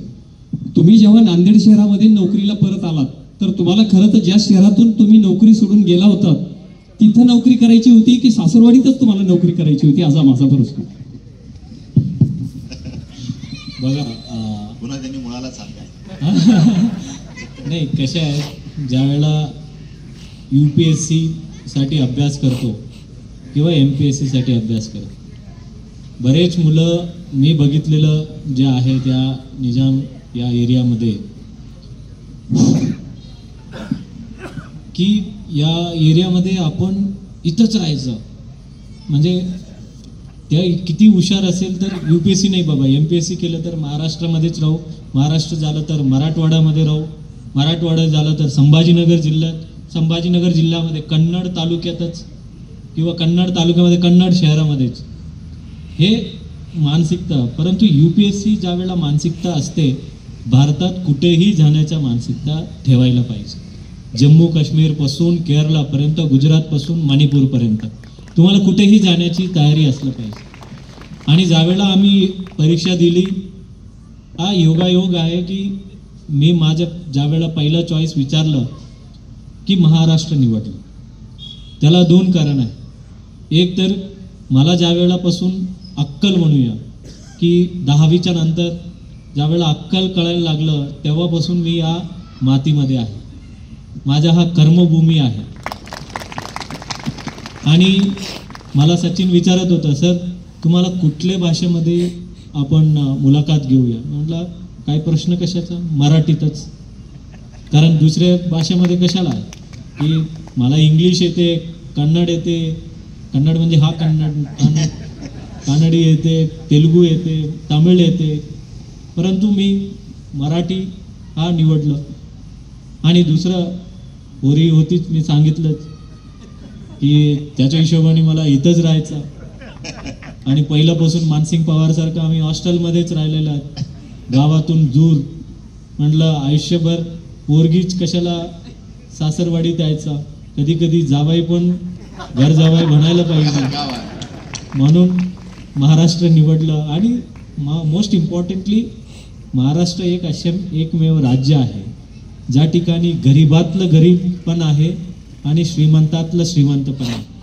इथं नक्सलिझम पण आहे आणि मोठे मोठे अर्बन वातावरण रुरल पण आहे, अर्बन पण आहे, पूर्ण पाणीदार एरिया पण आहे आणि एकदम रेल्वेनी पाणी आणलेलं शहर पण आहे. म्हणजे या सर्वात डायव्हर्सिटी खूप आहे काम करण्याची, त्या म्हणून महाराष्ट्र. आणि इथले लोक पहिल्यापासूनच प्रेमळ आहेत आणि प्रेमात पडलो पूर्वीचा आणि राज्याचा भाषेचा, त्यामुळे महाराष्ट्रामध्ये आलं. आणि योगायोग आहे, हे फिल्मी आहे. लोकांना स्वप्नात असे पडेल की मी अभ्यास करतो आणि कन्नडमध्ये बसून अभ्यास करतो आणि मी कन्नडचा तहसीलदार झालो, असं होत नाही. आणि माझ्यासोबत तो घडला तो योगायोग आहे की ज्या ठिकाणी मी काम केलेलं आहे तिकीट कलेक्टर म्हणून, मी संभाजीनगरच्या रेल्वे स्टेशनमध्ये ही काम केलेलं आहे आणि त्या शहराचा मी आज कमिशनर आहे. तो हे इट इज योगायोग and one of the beautiful coincidences that's I can say. Sir, आपलं कन्नड नगरीत आपलं स्वागत आहे. सर, म्हणजे मी पेपरमध्ये जे वाचलं होतं, संभाजीनगर महानगरपालिकेच्या ज्या मनपाच्या शाळा आहेत त्या दुरुस्तीचं आपण खूप छान असं कार्य केलं. आता येथे बसलेला सर्व हा तरुण वर्ग हा ग्रामीण भागातला आहे आणि सध्या शिक्षण व्यवस्था ही संक्रमणाच्या अवस्थेतनं जाते. प्रत्येक पालक संभ्रमात आहे माध्यम कोणतं निवडावं. आणि तुम्ही जसं सांगितलं की तुमचं जे शिक्षण आहे हे मुक्त विद्यापीठातनं झालं, तसं आम्हा विद्यार्थ्यांना, आमच्या ग्रामीण भागातल्या विद्यार्थ्यांना तुम्ही या बाबतीत काय सांगाल? माध्यम कोणतं असायला हवं? आणि ज्या तुम्ही परीक्षा, समजा देश पातळीवरची सर्वोच्च परीक्षा तुम्ही जी क्रॅक केली, यात तुम्ही यश संपादन केलं, यात माध्यम कुठपत अडथळा निर्माण करू शकतं किंवा माध्यम हा अडथळा नाही तर आपला जो प्रवास आहे त्यामध्ये त्याचा उपयोग कसा करून घेता येईल याबद्दल थोडंसं मार्गदर्शन आमच्या ग्रामीण भागातल्या विद्यार्थ्यांना करावं. बघा, मी सांगितलं माध्यम हा फार महत्त्वाची गोष्टी आहे. ज्या माध्यम काय असतो, जसा मी माध्यम मराठी का निवडलं, ज्यावेळेला सचिनने विचारलं होतं की सर कुठल्या भाषेमध्ये आपण इंटरव्ह्यू घेऊया, हिंदी, इंग्लिश तर ऑब्व्हियसली नाही, हिंदी किंवा मराठी हा 2 ऑप्शन्स होते आपल्याकडे, परंतु मी निवडलं मराठी. तसेच ज्यावेळेला मी UPSC अभ्यास करण्यासाठी जर कोणत्या भाषा, त्यावेळेला माझं इंग्रजी असं काय की खूप परफेक्ट होतो असे नाही. आणि मी मूळ कन्नड भाषिक आहे, माझं मदर टंग कन्नड आहे. मी शिकलो आंध्र प्रदेशमध्ये, त्या ठिकाणी Telugu is my first language. आणि आम्ही हिंदी हा भाषा आमच्या भागामध्ये टीचरच सांगायचा कॉपी मारा आणि पास व्हा हिंदी, कारण कॉपी मारायला पण समोरच्या माणसाला आलं पाहिजे. म्हणजे हिंदी अशी अवघड होती आमच्यासाठी. तरी मग मला कोणते मीडियम निवडायचे, तेलुगू मीडियममध्ये मी चांगलं लिहिलं असतं, परंतु मी त्यावेळेला इंग्रजी हा निवडलं. कारण इंग्रजी निवडलं, I was not perfect, but हळूहळू तो परफेक्शन करत गेलो. आज पण मी जे मोठे मोठे इंग्लिश मीडियम शाळामध्ये शिकलेलं, त्यांचं परफेक्ट माझी एवढी नाही आहे, बट आय कॅन कम्युनिकेट वेल. परंतु तुम्ही ज्या माध्यमामध्ये, UPSC हा एक एक्झाम आहे की तुम्ही मराठीमध्ये पण देऊ शकता. की सोलापूरची सोलापूरचे म्युनिसिपल कमिशनर माझी बॅचमेट आहे शीतल उकाले, ते मराठी माध्यममधून महाराष्ट्रातून पहिली आली म्हणजे UPSC मध्ये, आणि तो मराठी माध्यममध्ये दिली. आपण फक्त आज जे मी बघतो सर्व पेरेंट्समध्ये हा फॅड झाला की माझा पोरगा इंग्लिश मीडियममध्ये गेलं पाहिजे, CBSE मध्ये गेलं पाहिजे. हा दुर्दैव आहे, तो विचार दुर्दैव आहे. हां, बेस्ट इंग्लिश मीडियम स्कूलमध्ये तुम्ही अफोर्ड करतायत, तुम्ही पाठवतायत, त्याचा प्रॉब्लेम नाही आहे. जबरदस्ती अर्धवट असलेलं इंग्रजी बोलणारा शिक्षक, व्यवस्थित इन्फ्रास्ट्रक्चर नाही आहे, तिथं इंग्रजी माध्यमामध्ये पाठवून काहीही साध्य होणार नाही. तुमच्या भाषा जर परफेक्ट असेल, की तुमची मातृभाषा किंवा तुम्ही ज्या माध्यमातून तुम्ही खूप चांगला एक्सप्रेस करू शकतात, ते जर तुम्ही माध्यम निवडला, UPSC साठी असेल किंवा पहिला 10वी, कारण भरपूर तुम्ही इंग्रजी माध्यम इंग्लिश मीडियम स्कूलमध्ये गेला, परंतु घरात आल्यानंतर आई बाबा काय इंग्रजीमध्ये बोलायला लागले काय? नाही, ते मराठीमध्ये बोलतात. आणि काय मराठी माझ्या जन्मजात भाषा आहे काय? नाही. मी इथं महाराष्ट्रामध्ये आल्यानंतर रेल्वेचे तिकीट कलेक्टरमध्ये फक्त रेल्वेची मराठी भाषा यायचं, पैसे घ्या, पैसे द्या, तिकीट घ्या, तिकीट दाखवा, एवढं पुरतं मराठी होतं. परंतु प्रशासनामध्ये येण्यासाठी मग ज्यावेळेला आमच्या अकॅडमीमध्ये मराठी भाषा शिकवलं त्यांनी, आणि मराठी भाषा पास झाल्यावरच मग इथं आम्ही पोस्टिंग मिळतं, अदरवाईज मिळत नाही. आणि त्यामुळे माध्यम हा निवडत असताना तुमच्याकडे अवेलेबल रिसोर्सेस कशा पद्धतीचे आहे ते तुम्हाला ठरवलं पाहिजे. आज माझी मुलगी इंग्लिश मीडियममध्ये आहे, कारण माझा प्रवास मी माहीत आहे, मला प्रवास मी इथून नंतर पुढच्या मुंबईमध्ये असेल, कदाचित वर्ल्डमध्ये मला कुठेही पोस्टिंग होऊ शकतं. म्हणून पहिल्यापासूनच मी त्याला असे माध्यममध्ये ठेवलं की मला सर्वच ठिकाणी हा माध्यम मला अवेलेबल होईल. लोक विचारतील, साहेब तुम्ही तरी मराठी शाळा चालवता, मग तुमच्या पोरगी कशाला इंग्लिश मीडियममध्ये पाठवलं? मी म्हटलं माझा प्रवास काय आयुष्यभर मी संभाजीनगरमध्ये असणार असे नाही आहे. आयुष्यभर माझे प्रवास वेगळं असणार. Tomorrow I can be posted in Mumbai, Delhi किंवा लंडन, न्यूयॉर्क, कुठेही मी जाऊ शकतो. त्यावेळेला माझ्या पोरगीला कोणत्या माध्यमामध्ये असायला पाहिजे? जर तुम्ही ठरवा तुमच्या आयुष्यामध्ये 10वी पर्यंत कुठे असणार, मग 10वी नंतर कुठे कुठे जाणार, मग त्यासाठी इथं तो अवेलेबल रिसोर्सेस तसा आहे का? जर चांगला असेल पाठवण्यामध्ये काही अडचण नाही, परंतु ज्या माध्यमामध्ये एक्सप्रेस करण्यासारखं एक बेसिक फाउंडेशन मजबूत असेल, तुम्ही कितीही मजली उभा करू शकता. आणि त्यासाठी मातृभाषा हा फाउंडेशन आहे. जर तुमची मातृभाषा मराठी असेल, ते मराठीमध्ये तुमच्या प्रावीण्यता मिळवणे हे फार गरजेचं आहे.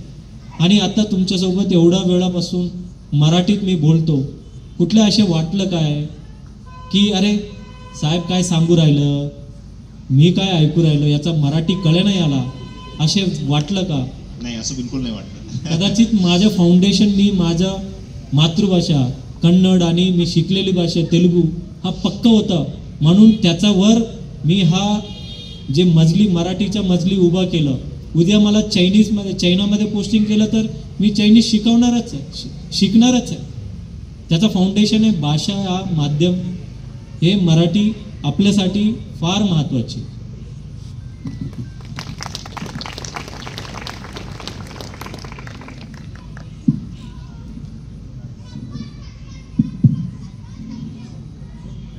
हॅलो सर, माझा प्रश्न असा आहे, सर, माझा एक साधारण प्रश्न की तुम्ही म्हटले आता म्हणजे संवाद करताना की जे तुमचे सासरे होते त्यांचं तुम्ही ते जे आलेलं होतं की मला तुमच्याशी भेटायचं आहे, तुम्ही त्यांचं घाई लेटर घेतलं. आज पण ती म्हणजे आजही ती परिस्थिती आहे की जेव्हा आपले रिश्तेदार किंवा जवळचे येतात तेव्हा सरकारी कामांमध्ये, सरकारी असलेले म्हणजे कामांमध्ये माणसं हे जवळचे लवकर काम म्हणजे करत नाही. करता का? करता. नक्कीच सर्वांचे काम करावं लागतो, सर्वांचे काम करावं लागतो, बट तो नियमानुसार आहे किंवा नाही हे बघावं लागतो. त्यामुळे बरेच वेळा ज्या वेळा आम्हाला भेटण्यासाठी जे आमच्या ओळखी पळकीच्या लोकांनी पहिलंच सांगितलेलं असतं, आमच्या असे ओळखीचा माणूस येणार, त्यांचा थोडा निवेदन घ्या, त्यांचं काम करा. कधी कधी आमदार साहेब फोन करतात, कधी कधी खासदार साहेब फोन करतात, आमचे कार्यकर्ते आहेत ते येतील. असेच कार्यकर्ते आले म्हणून त्यांना वेगळं ट्रीटमेंट आणि यांचं वेगळं ट्रीटमेंट असे असत नाही. सर्वांचं काम होणार आहे, ज्यांचं त्यांचं काम आहे त्यांचं होणार आहे. आणि त्यांचा आपले नातेवाईक आहे म्हणून त्यांचं कामच नाही करणे. नाहीतर मग उद्या तू नोकरी सोड घरी जाणार आणि घरी झाल्यानंतर भाकरी खायचं की नाही खायचंय. आणि एखादा लग्नात गेलं अरे कलेक्टर साहेब आले, कोणी बस याचा काय कामाचं नाहीये,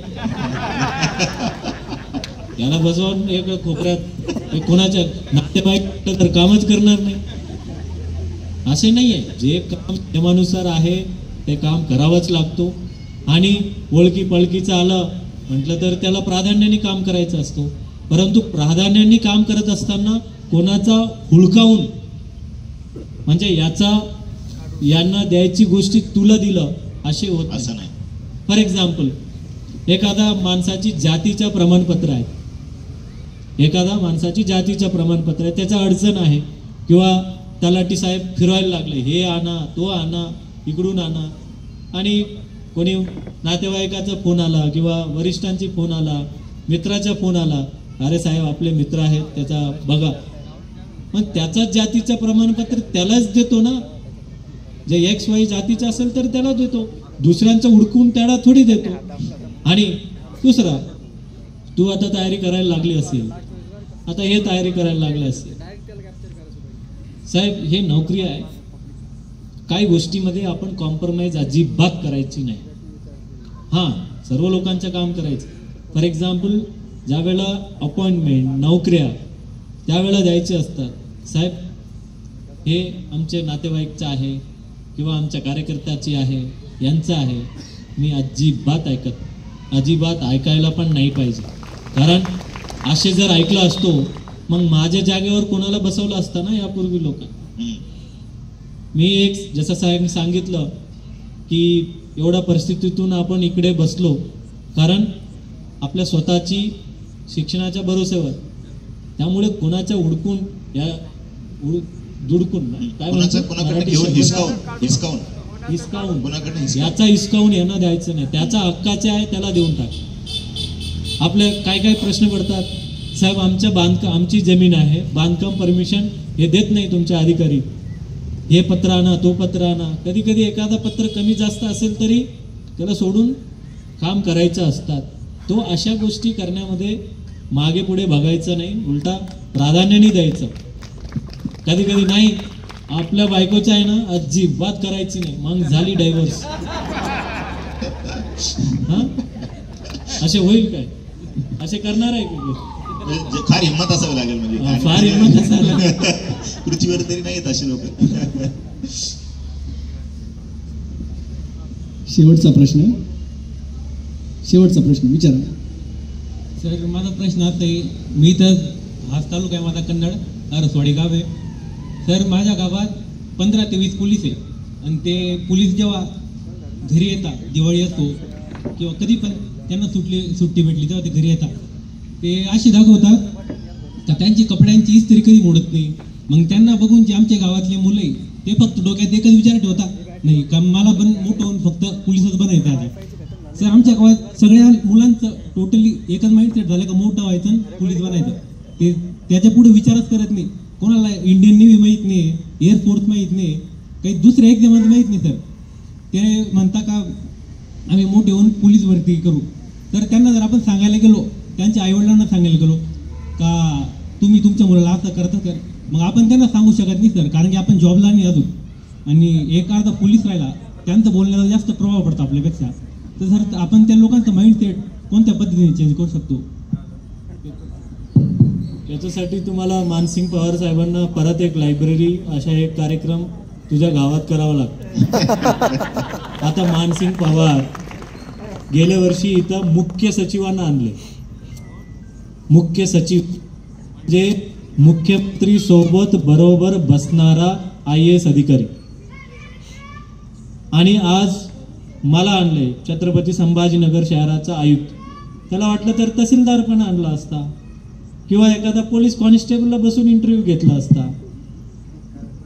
आणि आता माझं काम काय आहे, मला बोलवलं तर मी आलो. मी माझ्या जे काही एक्सपिरियन्सेस आहे, माझ्या जीवनातली प्रवास आहे. मी तुम्हाला सांगितलं, आता तुझ्या नजरेचे पोलीस कॉन्स्टेबल त्याला बघायचे असेल तर पोलीस कॉन्स्टेबल होणार, किंवा दुसरा कोणी मोठा व्यक्ती झाला तर तो होणार.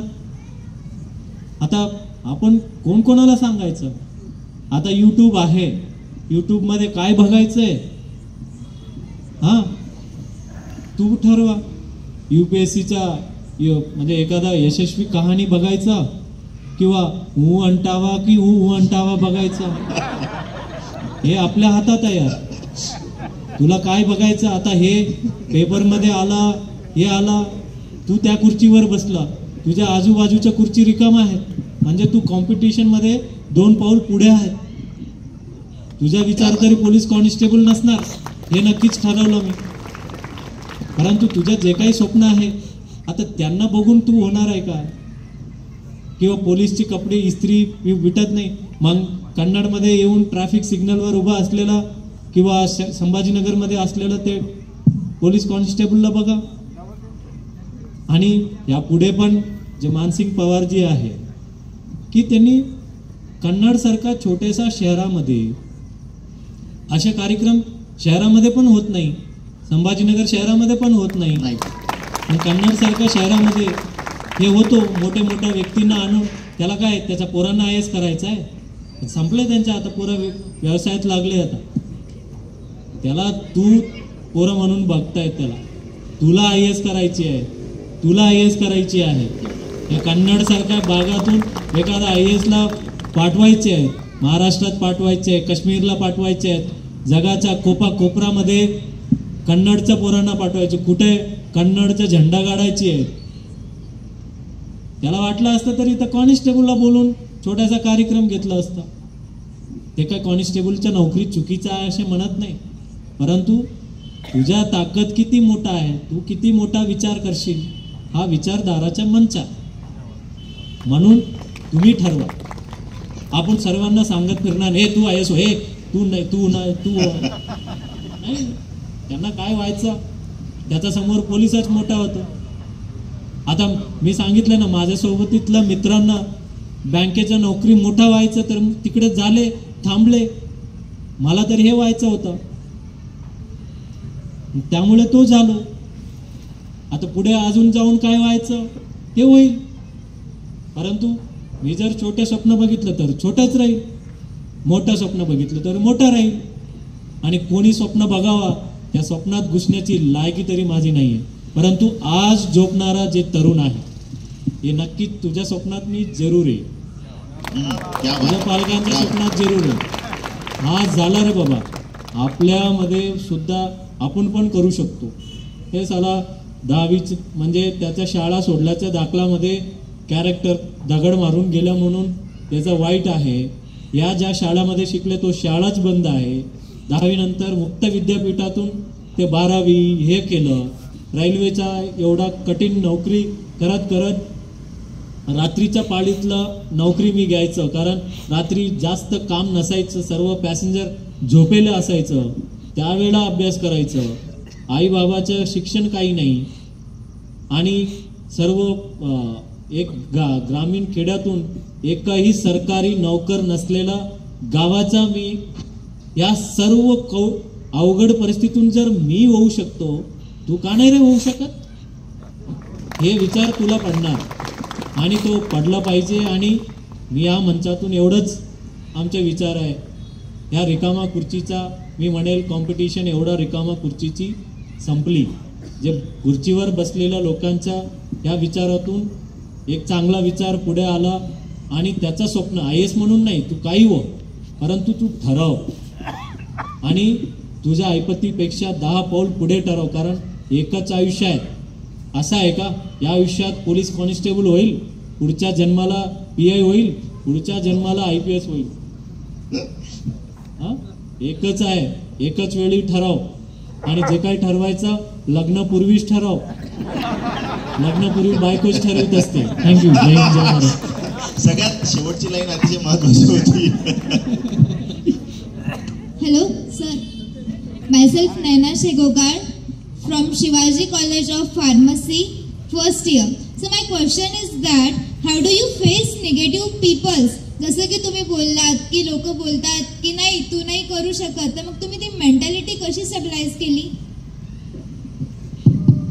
ते बघा, आपण ज्या परिवारातून येतो आपल्याकडे आसपास सर्व नेगेटिव्हच असतो, मोस्टली नेगेटिव्हच असतो. आपण शोधायचे असतात ते कसे दुडकवली म्हणजे त्यांना उत्तर त्याच्यासोबत वाद घालायची नसतात. जर तुम्ही इथून घरी जात असताना किती कुत्रे भोकेल तुला माहिती नाही. प्रत्येक कुत्र्याला जर पत्तर मारायला गेलं तुझ्याकडे तुझे पत्तर संपून टाकते. त्यामुळे तू तुझ्या कामातून तुझ्या ध्येयातून राहिलं ते आपोआप खामोश होऊन जातं. त्यामुळे हे नेगेटिव्ह थॉट्स, नेगेटिव्ह पीपल ह्या लोक असणारच आहे. जर तुम्ही त्याचा विचार त्याला हे करण्यासाठी काय पॉझिटिव्ह स्टोरीज असतात, पॉझिटिव्ह विचाराची लोक असतात, त्याला ध्येय म्हणून ठेवायचं. Best example is Mahatma Gandhi, Swami Vivekananda. माझ्यासाठी लाईफमध्ये इन्स्पिरेशन ह्या 2 लोकांचं फार महत्त्व आहे. किती दगड काढले, किती काय खाल्ले, तरीही हे करायचं. हे लोक करू शकतात, त्यांचं तरी फार मोठे लोक आहे, आपण तर फार छोटा आहोत. तरी या लोकांना धुडकावून काढायचं. You have to ignore them, ignore the negative things and then keep on moving and you have to remember them for your good things.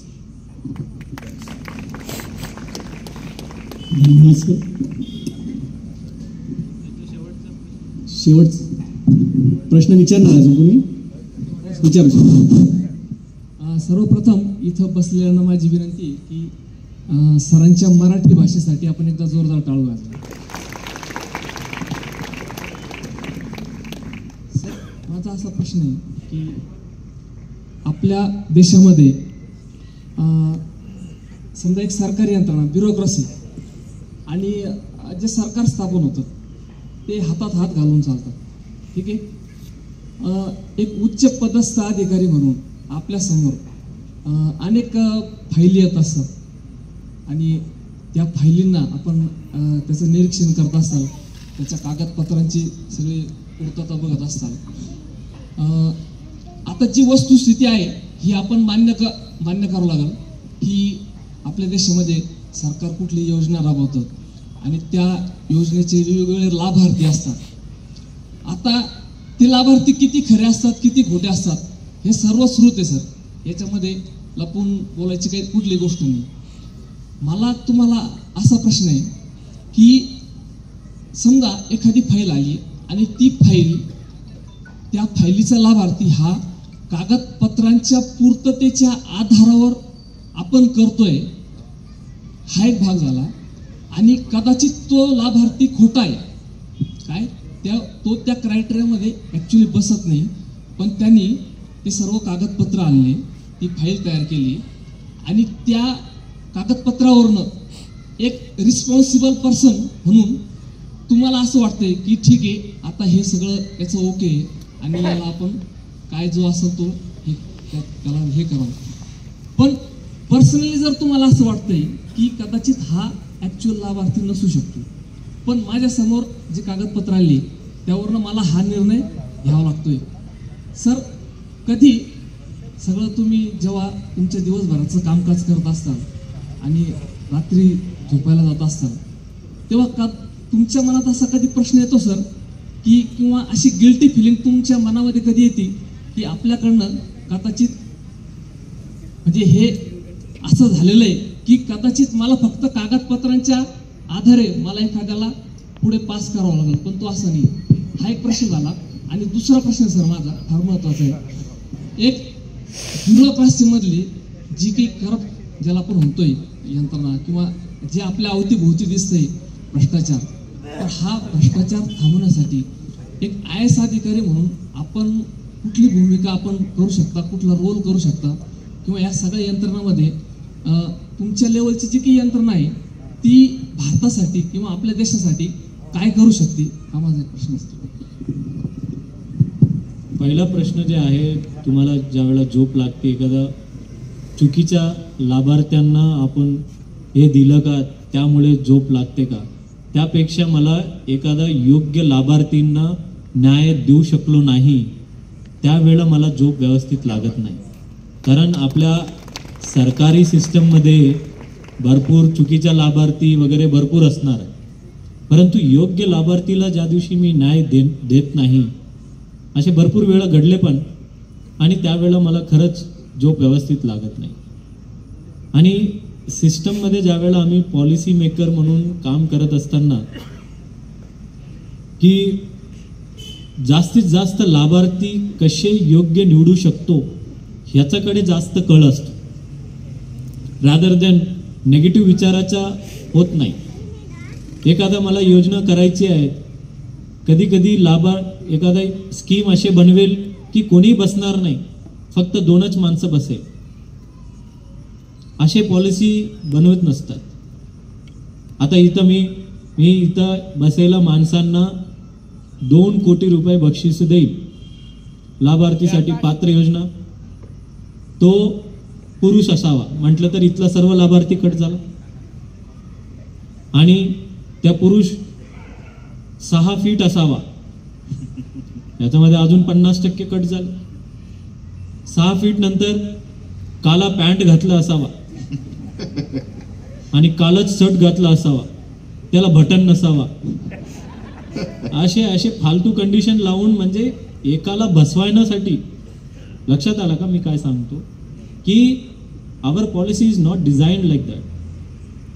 आमची पॉलिसीमध्ये माझा म्हणतात ना की आटा पिसत असताना 4 पत्तर पण पिसून जाते, परंतु 4 पत्तर आला तर प्रॉब्लेम नाही आहे, परंतु 40 पत्तरमध्ये 4 गहू आला तर प्रॉब्लेम आहे.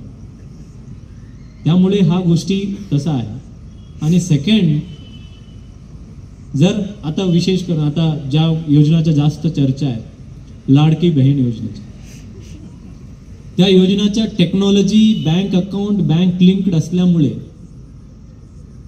की त्यामध्ये जास्त गडबड करण्याची तेवढा फॅसिलिटी नाही आहे. जर हाच की एखादा अधिकारी यंत्रणावर सोडून दिली, टेक्नॉलॉजी मायनस टेक्नॉलॉजी, की आता ग्रामसेवक तलाठी आणि सरपंच ठरवतील कोण कोणाला पैसे द्यायचे, मग किती भ्रष्टाचार झाला असतं, खूप झाला असतं, खूप परेशानी झाली असते. आणि रेल्वेचा प्रवास केला का तुम्ही आता तिकीट काढण्यामध्ये, आता रेल्वेचं तिकीट मी बघितलेलं आहे ज्यावेळेला रेल्वेचं तिकीट कलेक्टर म्हणून, की त्यावेळेला मॅन्युअल तिकीट असायचं आणि त्याच्यामध्ये भरपूर गोळ असायचं. आता कंप्लीट ऑनलाईन झाले, त्यामुळे तिथलं जे technology is a biggest intervention. आणि ई गव्हर्नन्स जे आहे ते ई गव्हर्नन्स फार मोठा पुढे येतो. पहिला जुन्या लोकांना विचारा, ज्यावेळेला एकच सिम कार्ड असायचं त्यावेळेला किती या सिम कार्ड घ्यायला किती पैसे खर्च करायचा, प्राधान्याने देणे, त्याच्यामध्ये पण BSNL फक्त होते त्यावेळेला. आता त्यानंतर आता लोकांना मोबाईल कोणतं घ्यायचं, त्यावेळेला कॉम्पिटिशन झाला. आणि बेस्ट फॉर्म ऑफ गव्हर्नन्स काय असतं, की ज्यावेळेला तुम्ही त्या डिपार्टमेंटच बंद करणार, की त्यावेळेला तो बेस्ट गव्हर्नन्स असतो. म्हणजे त्याला ऑफिसच नाही, ते गरजच पडली नाही, सर्व गोष्टी ऑनलाईनमध्ये होत गेली, तो त्यावेळेला तो बेस्ट फॉर्म ऑफ गव्हर्नन्स असतं. आणि त्यासोबतच कंट्रोल अँड मॉनिटरिंग ह्या गोष्टी असतो, की बाबा 100 लोकांना योजना द्यायचं, त्यामध्ये 5 लोक किंवा 10 लोक कोटा असतो म्हणून 90 लोकांना परेशानी करायचं, हा गोष्टी नाही. 100चे 100 देऊन टाका आणि ते 10 ब्लॅक शीप फक्त शोधा. करेक्ट. हे आमच्या पॉलिसी डिझाईन तसं म्हणजे प्रत्येक अधिकारींचा वेगळं असतो आणि माझ्या पॉलिसी डिझाईन हा असतो. त्यामुळे पहिल्या प्रश्नाचे परत एका दिवशी योग्य माणसाला मी न्याय देऊ शकलो नाही, त्यावेळा जास्त हे होईल, किंवा एखादा वेळा कमी जास्त असताना सुद्धा त्याला न्याय देऊन टाकलं, ते आमच्या प्रशासनामध्ये ते होत असतं. बट त्याच्याकडे तो किती कोटा आहे असं नाही की ॲब्सोल्यूट कोटा आहे. काय गोष्टीमध्ये नो कॉम्प्रोमाइज, 0 टॉलरन्स असे झिरो टॉलरन्स काय काय गोष्टीमध्ये ठेवायचे असतात, काय काय गोष्टीमध्ये 1-2 कागदपत्र आहे, काही फरक पडत नाही, आपल्याला कळतो त्याचा वडिलांच्या जात प्रमाणपत्र हे आहेत, मुलांचे तेवढं कागदपत्र नाही आहे, तरी आपल्याला द्यायचं देऊन टाका, काय फरक पडत नाही. So overall design is that की टेक्नॉलॉजी आणि तो पॉलिसी डिझाईन ते फार महत्त्वाचे असतात. म्हणजे जसं जसं टेक्नॉलॉजी पुढे जाईल तसं तसं या प्रश्नाचं उत्तर आपल्याला मिळेल. पहिला एका योजनेचा 10 वेळा लाभ घ्यायचा, आता आधार कार्ड आल्यावर किती कमी झालंय. आता आम्ही ह्यांनी सांगितलं आमच्या महानगरपालिकेच्या शाळा आता किंवा महानगरपालिकेच्या प्रत्येक कर्मचारीची आता मोबाईल ॲप्लिकेशन वरून हाजरी घ्यायला सुरू केलं. फेशियल अटेंडन्स सुरू केल्यामुळे जे कर्मचारी 12 वाजता यायचं 9:30 वाजता हजर ऑफिसला. आता आम्हाला बघून कलेक्टर साहेबांनी पण ठरवलं म्हणे, ते ठरवलं तर तुझ्या गावातलं पण तलाठी पण वेळेवर येईल. Thank you very much. धन्यवाद सर. सलग 2 तासापासून आपण इथं बसलो आहोत. विश्वास वाटत